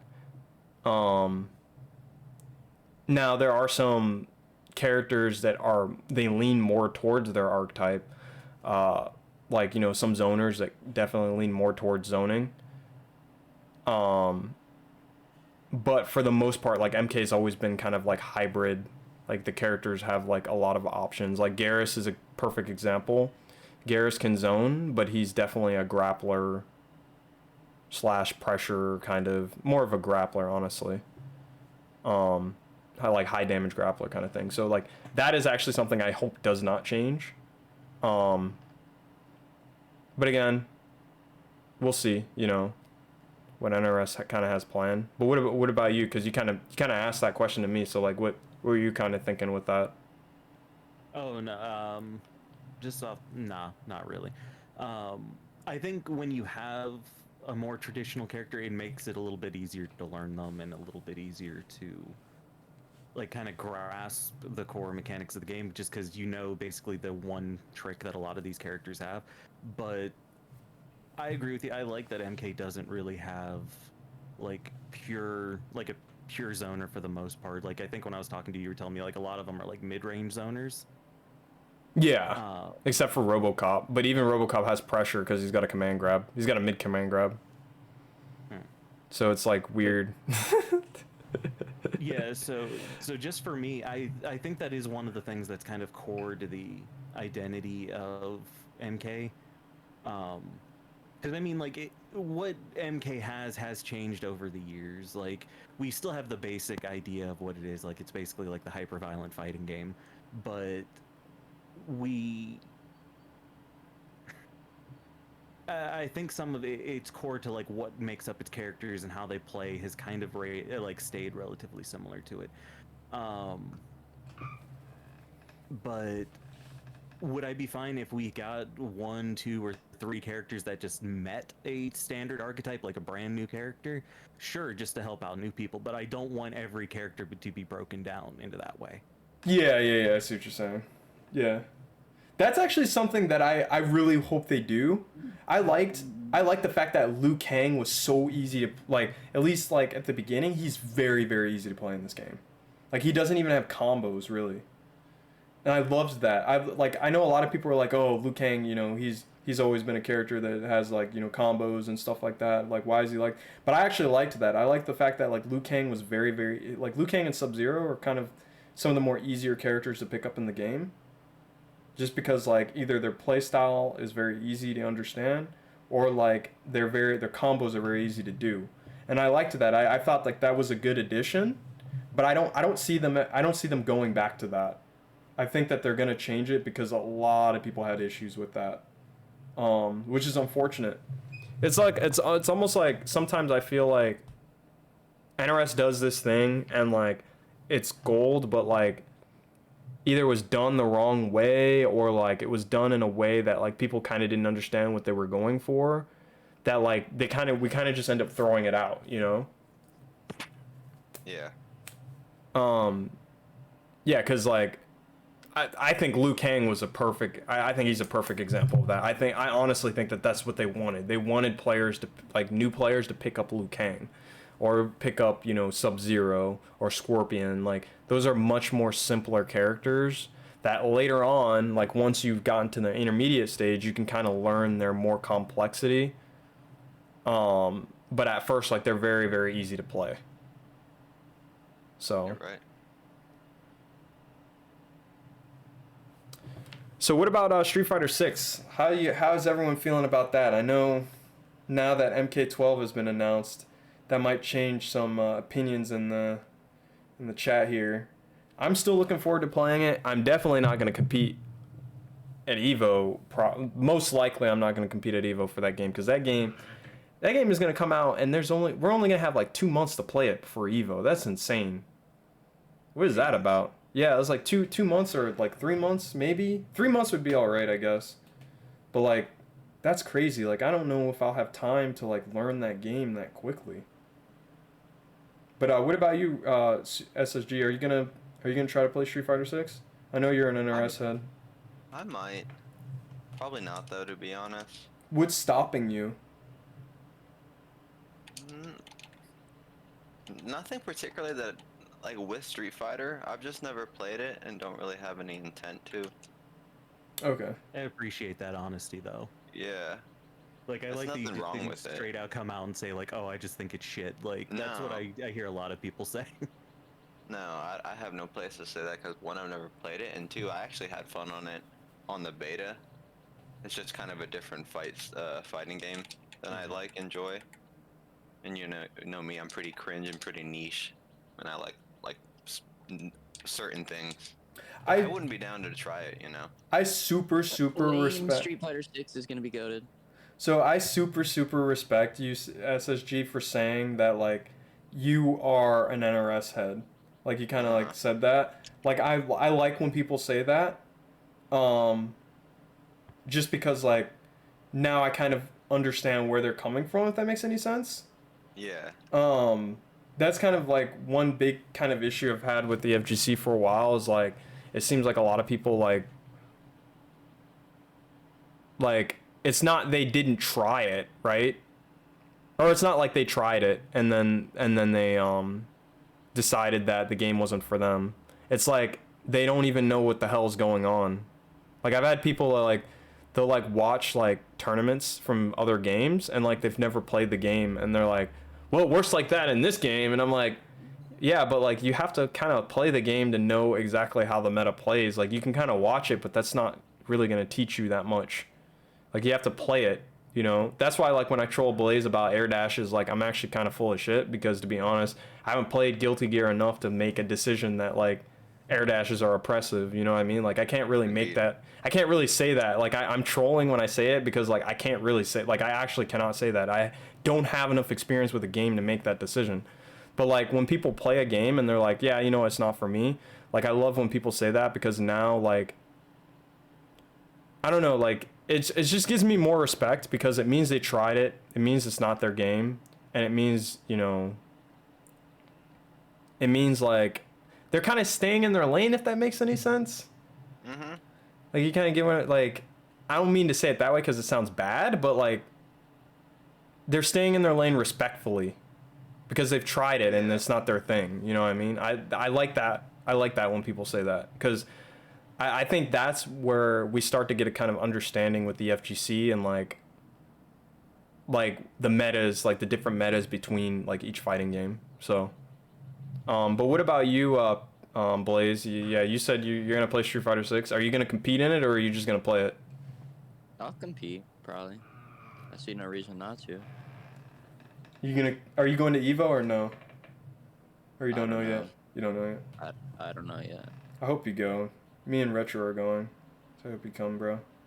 It'd be awesome. But okay. Who are you looking forward to playing? I'm assuming it's Jury. No, it's probably gonna be JP, Who the hell is that? the trap zoner Oh shit. Is it a with trap? the full screen, not full screen, but almost full screen command grab that looks like his projectile. Oh, It it's a just dude? reminds me of Axel, gives me like huge Axel vibes. So I'm playing him. Okay. I haven't looked at the newer characters. That's probably why. I don't know about him. That's pretty cool though. He's a zoner, so I'm definitely gonna try him out. What about you, Pancake? I've seen you playing Guilty Gear lately, so you're kind of broadening your horizons. Are you gonna play Street Fighter? If you get the opportunity know. to? You don't know? That's a good answer too.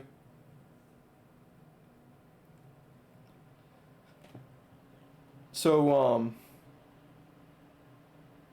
what would be, so like, I guess my question for you, Pancake, is like, what would be like a reason for you to get into it? Like, would someone buy it and then you just end up enjoying it? Or would it be like,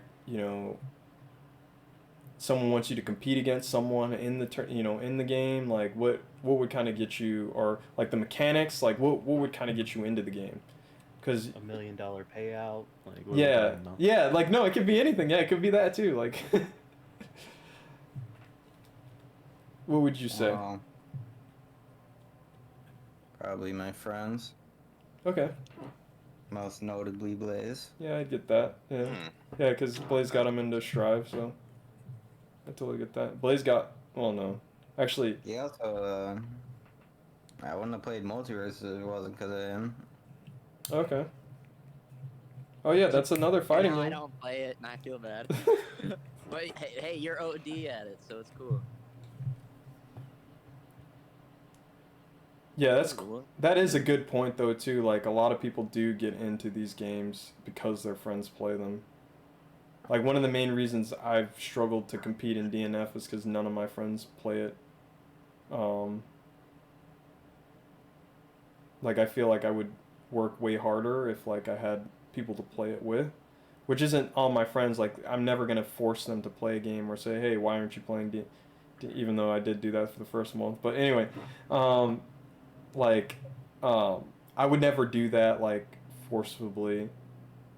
You know, I'm always gonna play whatever games my friends want to play, but like at the same time, I do feel like sometimes games do live and die, at least with friends, by if their friends play them or not. So that is a good point that like, and I feel like that's another reason why Street Fighter 6 is probably going to last for a while, because there's going to be definitely a lot of people playing it, so people are going to want to play with their friends. But what about, oh, what's up SSG? I'll say yeah, and I'll kind of agree with you. Like, a lot of the times, other than just, I'd say NRS games for me personally, a lot of the games I play are more social, like Valorant, or, I don't know, anything for the most part, is for the most part just like you said, to play with my friends. But for me, NRS games, the thing that I love about them, like just today, I played a game of Valorant, and I was top fragging. Not that I do most of the time, anytime, but I got pissed off because I was top fragging and my team was so dog. So I got an MK because I was like, all right, if I lose, at least it's on me. You know what I'm saying? Yeah. Yeah. So it's a game that I want to play personally, and I think that goes a long way. Like I think for a lot of people it could be just passion drives, I hope, for the most part, but if people really play things just to like spite things, it's pretty dumb. Well, that's another thing too. Like, so I feel like also fighting games, like at least playing with your friends, like you kind of feel like you suffer with them too. Like like if there's a character you don't like dealing with and your friend doesn't like dealing with them either, it kind of makes it a little bit more bearable. And I feel like that was definitely, at least for me with DNF, that was very very obvious for me. Like, when we were playing MK, like we all hate Fujin, to a certain extent, because we've all dealt with that, back to in Skywalker, right? But then like with DNF, like it's just like not only am I dealing with the problem, but I have to kind of do my own research. Like I can't really like talk to Poofed or talk to you guys and be like, oh well, like how do we deal with this, you know, or ask questions. Like I always go online or I always go into the, you know, a VC and like, hey, like how do I deal with this? Or hey, like, you know, recently I had a question about like Spawn's dash speed and I was able to get a little bit more information. Like those are just things like I'd have to like do on my own with a game that like no one else plays. And Yeah. again, I'm not saying that like you shouldn't play games that your friends aren't playing. I'm not saying that. I'm just saying like that's just the reality. Like, you know, if someone doesn't play the game that you play, like it is going to be a little bit more difficult to do that. And so you just have to kind of prepare for it, especially if it's a fighting game, because fighting games are very unforgiving. They're very, Really? that's one of the main reasons I feel like no one plays them. Like I was, you know, I sent a message in my chat earlier talking about how like hitbox is like learning all over again. And like the thing that I learned is that like this is why people quit, because they can't do it. You know, they can't. They're just like, okay, well, I'm getting hit. I'm getting hit. And why am I getting hit? I can't. You know, I don't know why I'm getting hit. You know, this is annoying. I'm done. I'm just gonna play Call of Duty where I can, you know, pop a couple heads. You know, I guess I'm blessed with the fact that I do know why I'm getting hit, but it's still frustrating, right? You know, because my hands won't do what my head wants it to do. So, fighting games are in that sense are very unforgiving. But what about you, Retro? Like, I know you're not a I know Retro's opinion on Street Fighter. Excited for 6 or? Yeah, are you excited? Are you gonna play it? You know, I know you're not much of a competitor, but you do like playing the games, and we do play together and do kind of, you know, compete against each other, I guess, at least when it comes to KOF. So like, what's kind of your kind of thought on Street Fighter 6? I have mixed feelings. Like mechanically, I think it looks pretty solid. I like a lot of what I've seen for it. Yeah. The big issue that I have with 6 is that, well, I'm kind of like Blaze. I'm going to probably end up playing JP when it comes out. And that's solely because I haven't seen a character that really interests me. Like, whenever the leak came out for 6 where, like, the roster got released, Yeah. I just kind of looked through it and I was like, okay, here's all the people I recognize that I do not give two shits about. Here's all the new people. I guess I'm going to play the old man. I like the suave old man character. Okay, I'm going to do this. And if no character comes out and looks interesting to me, I'm going to stick with JP. And that's what I'm doing. Okay. Because JP is a new character, right? Yes. Okay. Because, like, none of my mains made it in from, like, any of them, because I've always played Vega or I've played a boxing character, so we don't have a Balrog, we don't have Ed right now, we don't have Dudley, we don't have Vega for my like my mainstay person. So it's literally coming down to I'm starting from like brass tacks, unless I just want to be like probably half the people playing it and just pick up Ken just to fucking play Ken. But yeah, well, I don't know, like I want to be more excited than I am, but I'm more curious to see how well this game does with them trying to implement the more casual mechanics. I'm curious to see how they actually push, because supposedly they're going to be pushing online tournaments pretty hard in it. So that's what I'm curious to see, because that'll get me playing again. Like, I don't play hyper competitively, but I do like participating in tournaments. I do like playing against people. If Capcom actually supports this in the way that they say they're going to, then I'll keep following it. But if it's kind of the level that it currently is with 5, then I'll just probably play it casually every once in a while. See, that's the thing. I think Capcom does a pretty, I mean, compared to, I think Capcom, I don't know, I just feel like Capcom, at least recently, really does deliver on their promises. Like that's, maybe I'm looking at it wrong, maybe there's, you know, a situation where I don't remember, but like, that's kind of like my main defining issue, like, when comparing, you know, NRS to Capcom, like I feel like Capcom delivers more, which is one of the main reasons why, like, first of all, I just want to do well in Street Fighter. You know, I want to get a top 8 in Street Fighter just strictly because Street Fighter is Street Fighter. Like, that's the game where footsies and fundamentals and neutral, like, everyone bases, you know, or that's what most people like think of when they think of like that, right? So like that's one of the main reasons why. And then the other reason why is just simply because I feel like Capcom is a more, like, I love NRS, I always love MK, like, because it's where I come from. I'll always love it for that reason, but like I just feel like sometimes they're not as focused on the fans and the loyal fans as we'd like them to be.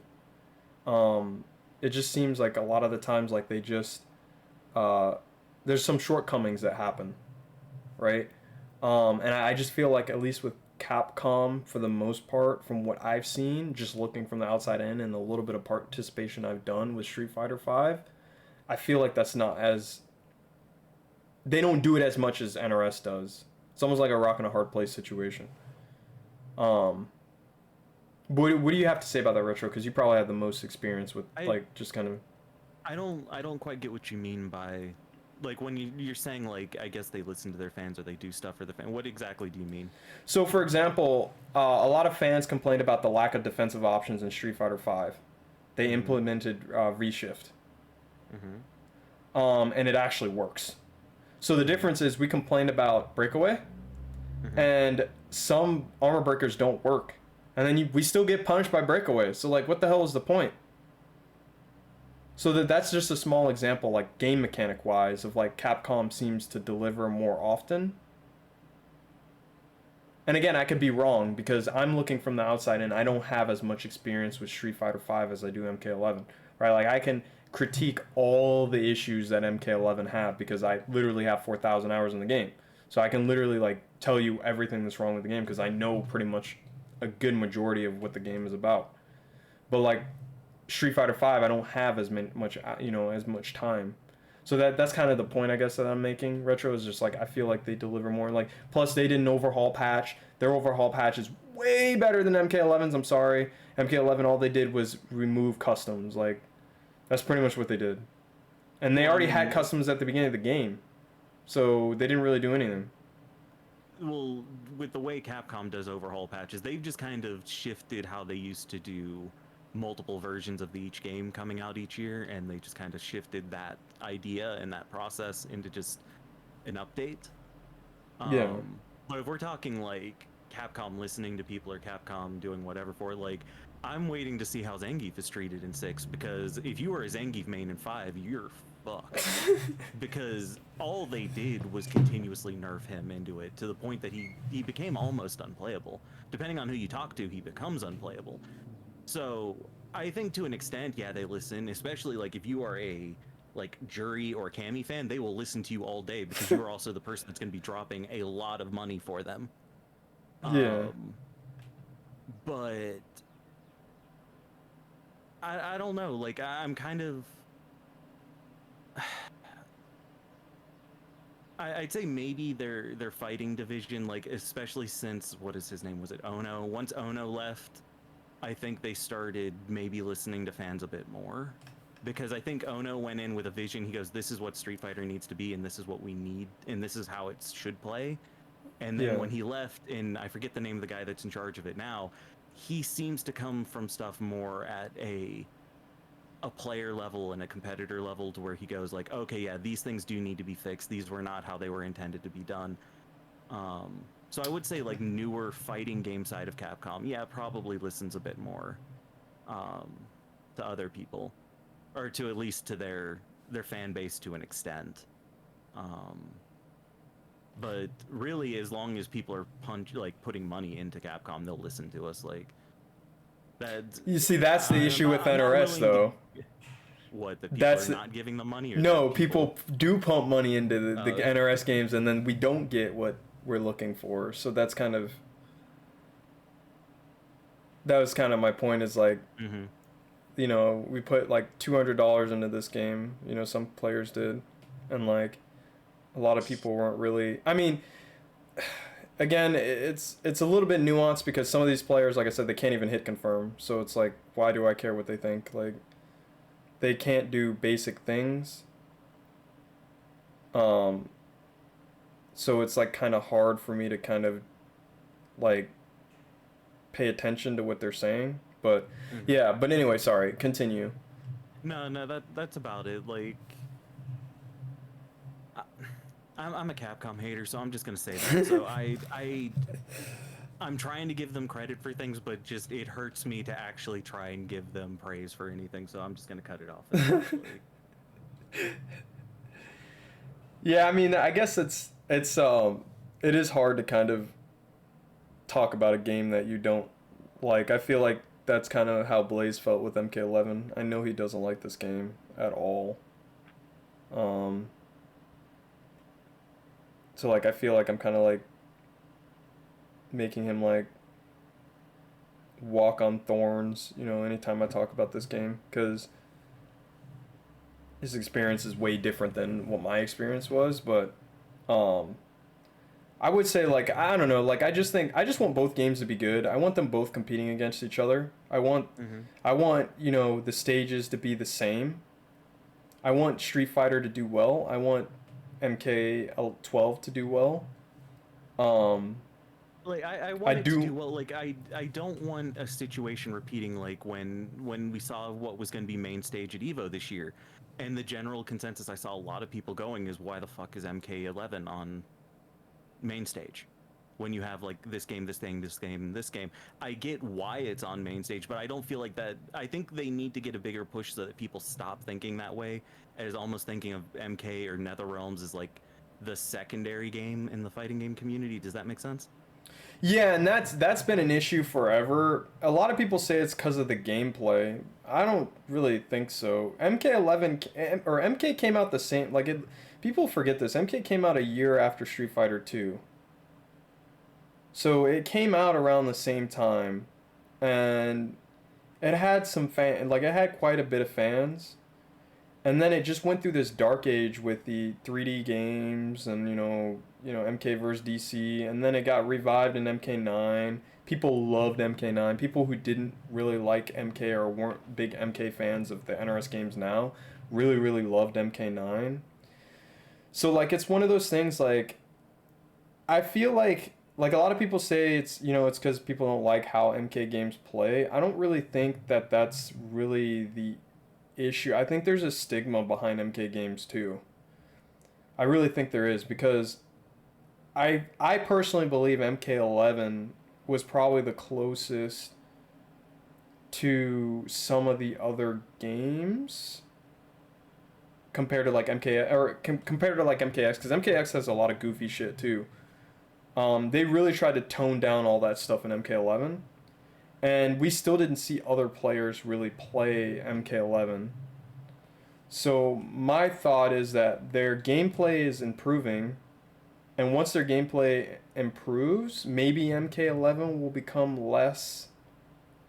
MK11, sorry, MK will become less like, why is this game on stage kind of thing. I think there's also some like fundamental things that like maybe like people are still trying to grasp, like for example, like, well, no, actually I don't think that. That's actually the opposite. I actually think the opposite. I'm sorry. Like some fundamental things in MK they exist in other games, but other games are able to kind of exist and not have that same kind of bad eye, I guess, like redheaded stepchild kind of thing. Like for example, like the block button. Like block button is done in Street Fighter, is done in Soul Calibur. Well, so what's the problem with the block button? People always complain about that. I was gonna say it like this, like maybe not even necessarily the redheaded stepchild of fighting games. I think this is what I get when I've interacted with other communities when it comes to MK. Is MK focused so hard on creating a good, like almost solo experience, like here's your story, here's your catacombs, here's all your other stuff, that I think a lot of other people in different brackets of the FGC, like if you're primarily a Guilty Gear guy or a Street Fighter guy or any other thing for it, I don't think that they view it as a competitive game. I'm not saying it's not a competitive game. From where I've talked to people, I've met people, it's a very competitive game. But I think the general opinion within the FGC is that if you compare it to all these other ones that, lack of a better word, stayed in the arcade, versus MK went a completely different route after 4. it feels like it just separated itself from the general FGC and created its own player base, its own competitive scene. And whenever it kind of re-enters back into the general FGC, people look at it like, well, what the hell are you doing here, kind of thing. Oh, I see what you're saying. And I think 12 was probably an attempt to really get into the competitive side. You mean 11? Stage again? Yeah, 11. I think 12 is definitely going to probably be pushing that route again.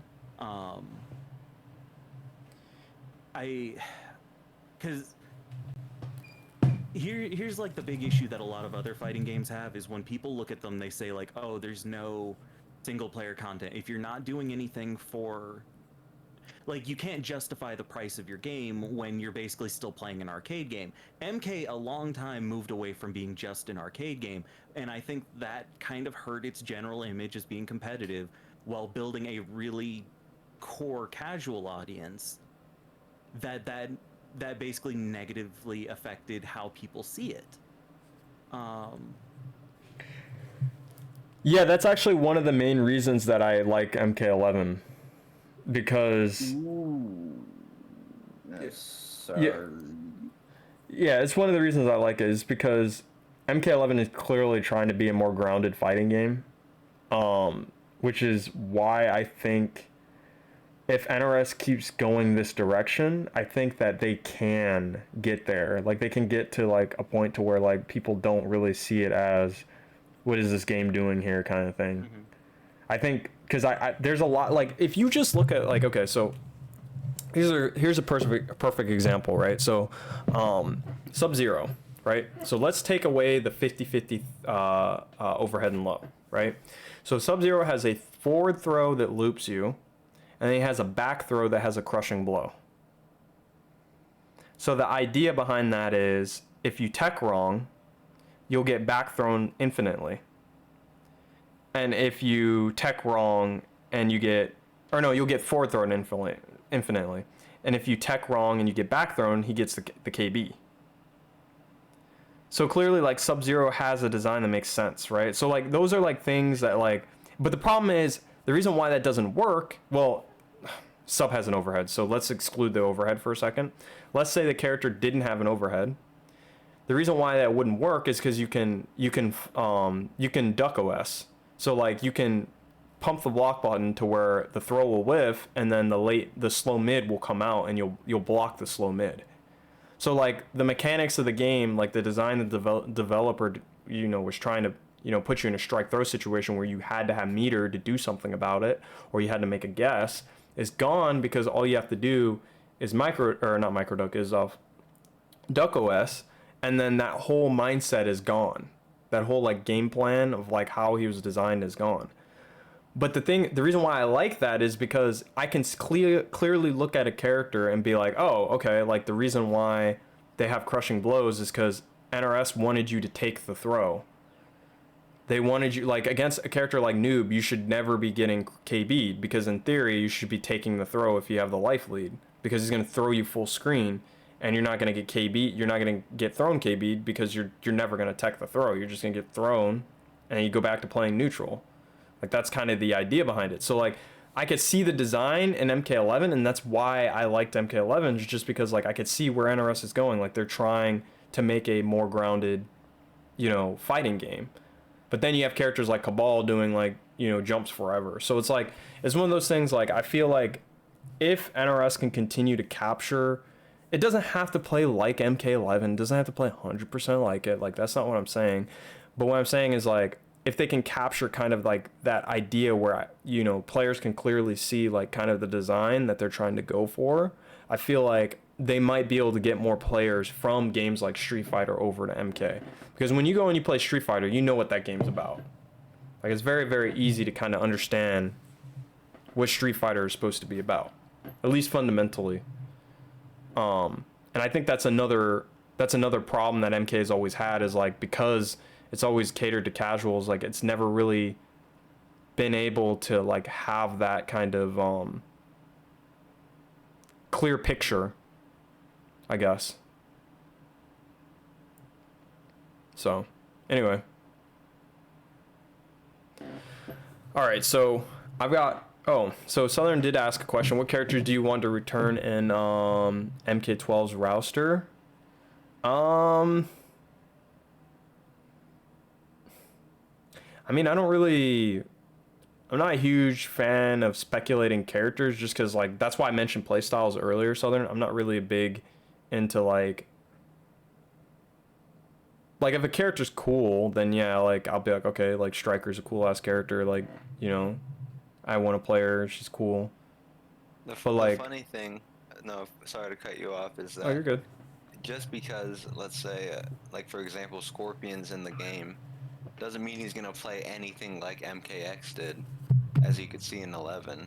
So it's like getting excited for a character anyway is kind of potentially risky in its own. But I don't know. I guess to kind of have fun with it, I'm gonna say Aaron Black, but I don't know, man. Yeah, Aaron. Yeah, Aaron's a good example too. Like Aaron, like used to be like an offensive. I mean, he was an offensive powerhouse in the beginning of 11, but then they kind of toned him down. So yeah, like. Acid Four still broke. I won't lie. Yeah, Acid Four's still really good. But yeah, like it's one of those things. Yeah, like Southern, like I agree with SSG on this. Like you can't really. Like characters, they just play different, you know, in every game, so it's kind of hard for MK games. Maybe if it was a different fighting game, it would be a different story. But like that's kind of like the issue with MK games is like it's just different. Yeah. But if I were to choose a character, it would probably be. I don't think Frost is gonna return, unfortunately. There wasn't enough like for her. I don't think they would. So probably. I'd like to see Noob again, but he's always been ass, so I don't really know. He was okay in 11. I think he's okay. I don't think he's amazing, but he's okay. Who else? Noob for sure. I'd like to see him again. I want to see how he plays. Probably someone with. Man, I can't really think of anyone else. Who else did I play? Played Kano. I'd like to see Kano again. The thing I liked about Kano the most in this game is like he was like one of the few quote unquote vortex like characters. Like he's kind of like the last sign of that. Like with Forward 1, he really could kind of put you in a bind where like you had to force to guess multiple times. So that's something I really did like about him, is that like NRS kind of allowed you to keep a character that really put you on an offensive mind game. I feel like a lot of the issues that stem from MK11 is you don't get that set play, which is why I would actually tell Blaze you probably should have played Kano. But yeah, I would say Kano, Noob. I wouldn't mind seeing. I do want to see how Katana plays, but I'm not really interested in playing her again after being kind of screwed over in MK11. Not gonna lie, like she's been good in every other game, but this game they just didn't want to do it for some reason. I mean she's okay in this game, but she's not amazing. So Blaze, I kind of want to ask you this last question to kind of end the podcast. I think I'm gonna end it here. Well, Blaze, are you here? Blaze, no, of course he's not here. I want to ask him about Grand Blue Fantasy Rising. Actually, Retro, I might be able to ask you about this. What are you thinking about that game? Are you going to play that game or no? Because that's another one that's coming out. I've actually been picking it up recently just to play, and I'm really enjoying it. Okay, so you will play it then? What'd you say? You will play it, the new one? It depends on what it is. Like, I only have the base version of it, so I'll probably pick it up just because I'll get all the extra characters at this point.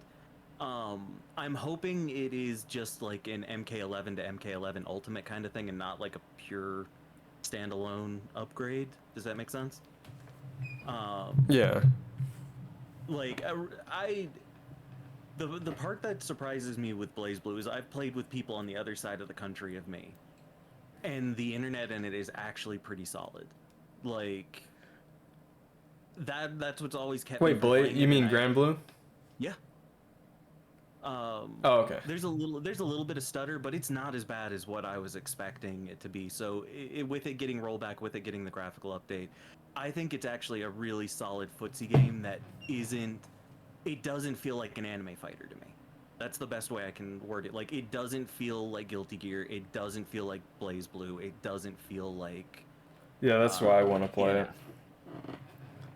Because it feels like an MK. Like, I know this kind of sounds weird, but it feels like an MK11 anime game.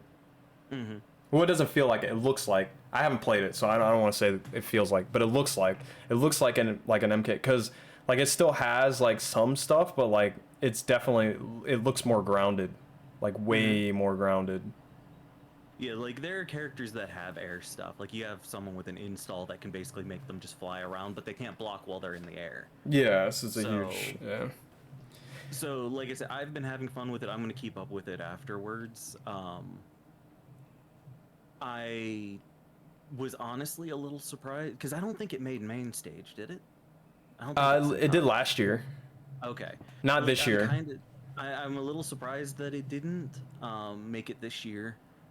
Well, DNF didn't make it this year. That shit pissed me off. So, like I said, when that continues on, I'm gonna keep following it. I'm gonna probably keep playing it and keep going with it. It's a lot better than I was expecting it to, and it actually kind of leaned forward and gave itself like some decent single player stuff too with it, because like its single player game is like a side-scrolling beat 'em up, so it's two of my favorite types of games put together, like a pretty solid competitive fighting game and then a really decent beat 'em up. Yeah. So yeah, I am excited for that game. I am excited for that update. If it comes out and they say it's $60, and if you want rollback in general, everyone's got to upgrade it, that's gonna piss me off some. But I have a feeling they're gonna do that. Probably. Yeah, I have a feeling, just because like you know fighting game developers MO, bro. We paid $50 for DNF Duel. Like, come on. Mm-hmm. So I have a feeling, like, a lot of people are like, oh, I hope it's not gonna be. I'm like, that's that's the fighting game MO though, bro. Speaking of Frost, but yeah, like, I'm looking forward to that game, just because like I feel like that's the anime game I wanted that people will actually play. Because I feel like DNF kind of definitely left, like, a lot of people just did not want to play it. Mm-hmm. And I feel like with Grand Blue we're gonna get way more. Because that's kind of always been like kind of an issue with fighting games, is just like, if you don't have an audience, like, you can't really, like, right now DNF I can't really hop on ranked and play anyone, because the only person I'll play will lag, you know, the whole time we're playing. But like I was able to play some matches on console on MK11 today, and that's just because I even told someone today in my chat.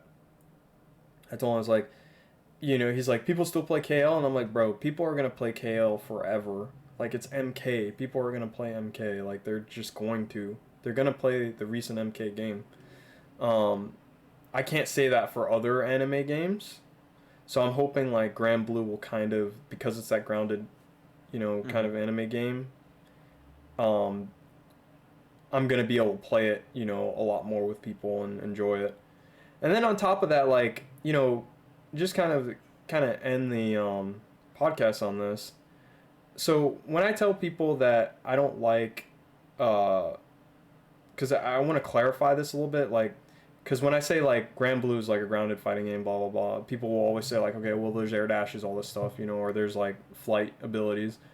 The thing is, if the game doesn't focus a lot on that, that's my type of game. Like, if it's like, for example, like even in MK11, there's some characters that can do that. Like Cabal has his leap, and then Jackie has her leap, right? But not everyone is doing that in the game.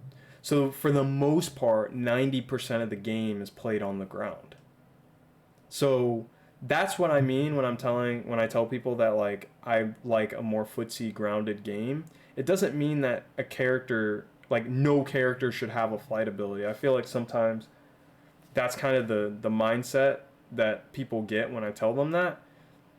Because if you go back to MKX, like, Katana was doing jump into floats. Like, it's been like that for years. Like, characters have always had like aerial options like dive kicks and teleports, and like Superman had the jump into his laser or his like overhead laser meter burn.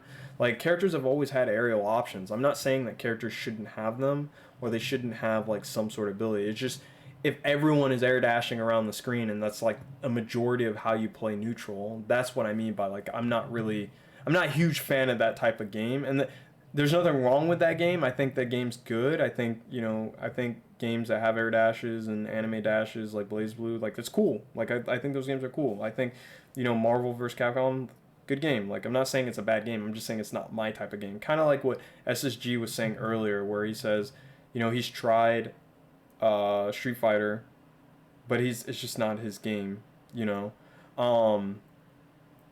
I feel like it's kind of the same thing like 3D games. Like I've kind of said the same thing about 3D games. Like, Tekken's a good game. I think it's an amazing game. I think there's really talented players in Tekken, but it's just not my game. It's not a game I want to try. It's not a game that I think I'll like. I mean, I'll probably try it at some point because, like I said, I think everyone should try the game to at least see how they feel, but I just don't think it's going to be the game that I enjoy. Yeah, I'm with you, Ops. Like, even for me, like, I don't ever see myself playing Tekken, but I think, I hate that I kind of even have to say this, but I don't think it's bad to like elements from the games, or even enjoy games that you never play. Like, yeah, I played a little bit of Tekken, and I heard that fucking soundtrack, and I'm like, yo, that's pretty good. Mm-hmm. Street Fighter, I hear that, instead of matching, you have to be pretty precise on your inputs, and I respect that. I like that coming from myself who just mashes a lot. Like, I like aspects of the game, I just don't really want to play them. Yeah, and I think that's what kind of separates kind of like some of the experiences I've had with other people in the FGC, like where they say like, no, the game's ass, or like, no, like you don't have to have defense in that game, or or I've heard people say, oh, NRS, the game where you can play Jason and it messes up your inputs. Yeah, I'm not playing an NRS game, and I'm like, bro, have you played MK11? Like, what are you talking about? Like the game is like the games are way different now. Like what do you mean? Like I straight up told that person, I was like, that was 2 games ago. Like, what are you talking about?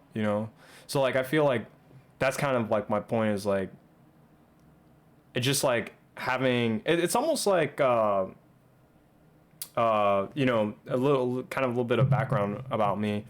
I've been everywhere. Like I've been, I went to Spain, I went to Italy, I've been all around all different types of cultures. So like I get slightly upset when people like make generalizations about a culture because they don't actually know what they're talking about. Like I can straight up say they don't know what they're talking about because I've experienced like different cultures. My family is also very multiracial, so like when things like that happen, like when like someone says something, I'm like, no, you don't know what you're talking about. And I mean this on every sense too. Like I'm not even just talking about like like going out into Europe. I'm talking about people from like like Western Washington. Like I'm talking about like the guys who go hunting and all that stuff. Like I know people like that too. So people make generalizations on other ends also, and I call them out on that too, because as far as I'm concerned, they don't know what they're talking about either. So it's not just a particular culture, it's all cultures. Like I've been around like multiple different ones, so like it's very hard. Like I kind of get upset when like people talk like that because they don't know what they're talking about. Like they actually don't know what they're talking about. And so like I feel like I feel like I kind of experienced that same thing in fighting games. So there's different types of fighting games, and people have different experiences in different fighting games, And obviously, like, just like cultures, like everyone gets connected on some way, right? Like, for example, in culture, something that doesn't stop culture is that everyone wants a place to sleep. Everyone wants, someone who cares about them, and everyone wants a place that, food that they can eat. Like, it doesn't matter where you go. Like, everyone needs that to survive for the most part. So it's kind of like the same thing with fighting games. Like, every fighting game has neutral, every fighting game has footsies, it all has like some sort of fundamentals that you have to learn. But at the same time, there's also little nuances in fighting games that make them stand out. So for example, I've someone was comparing Street Fighter 6's parry system to MK11's flawless block, and I had to like explain kind of how like, well, flawless block doesn't really work the same because there's OSs that you can do, and Street Fighter, when you throw, you get more damage on a parry. Unlike in MK, you don't get more damage on a throw, you just get the same. So like the reward is still high for the defender. But those are types of things that like you can't really just compare. You can't sit there and watch it and compare. Like you actually have to like really know the games or really kind of understand the risk reward behind both options. And I feel like sometimes people they don't do that. They just kind of make broad generalizations. And so that's why I always like when someone's just like, yeah, you know, it's not my game. You know, because then like now I know that like it's not like they don't like the game because it's ass or they, you know, whatever. It's just not their game, you know. And that's why like I make jokes about Guilty Gear Strive all the time, but to be honest with you, like it's just not my game. It's not that I don't think it's a good game or bad game or anything like that. It's probably a really good game. There's a lot of people who love it, but it's just not my game. So I feel like going into the new generation of fighting games, like this is a good mindset to have. Like either you want to try the fighting game and see if it works for you, or you know, you just want to stick to the games that you prefer to play. And you don't have to diss the other game. You could just be like, nah, I just like MK, or I just like Street Fighter, or I just like Grand Blue, or I just like KOF. But anyway, yeah, I guess we can kind of end on there. This is a good podcast. It was like almost 2 hours. Well, no, almost 3 hours. You guys have any parting opinions or things you want to say going into the new generation of fighting games? Not really. I think I said most of the stuff. Yeah, nothing more than what you just said. Like, yeah, nothing more than what you just said. Like, just give shit a chance. That's all I can say. Because I'm a firm believer that there's a fighting game out there for someone if you're interested in fighting games. There's nothing wrong with having your game, but don't be afraid to just step out of your comfort zone every once in a while. Yeah, and it's kind of like I'm glad you say that, because like it's kind of I think it just helps everyone if like people like to see Sonic Soul play like Foxy Grandpa. That was just crazy to me, because they're both playing Street Fighter 6, right? But they're from completely different genres of fighting games. Like Sonic Soul plays, you know, I mean, he plays pretty much every other game but MK. But like Foxy's known for MK, you know what I mean? So like to see like two, you know, my favorite players play each other or talk to each other is just like mind blowing, you know what I mean? Because like I never would have expected that, but Street Fighter brought them together because it's another fighting game. So I just think that's cool. But anyway, I'm gonna end it here. Thank you guys for hanging out. I didn't expect it to last this long. I had a lot of fun talking with people. I don't know if we're gonna do this daily thing anymore or weekly thing anymore, but we'll see. I kind of just decided to throw this out here, but if I find something else to talk about or some questions to ask, I'll definitely let you guys know. And thank you guys for popping in. Yeah, no problem. All right. Thanks for having me, bro.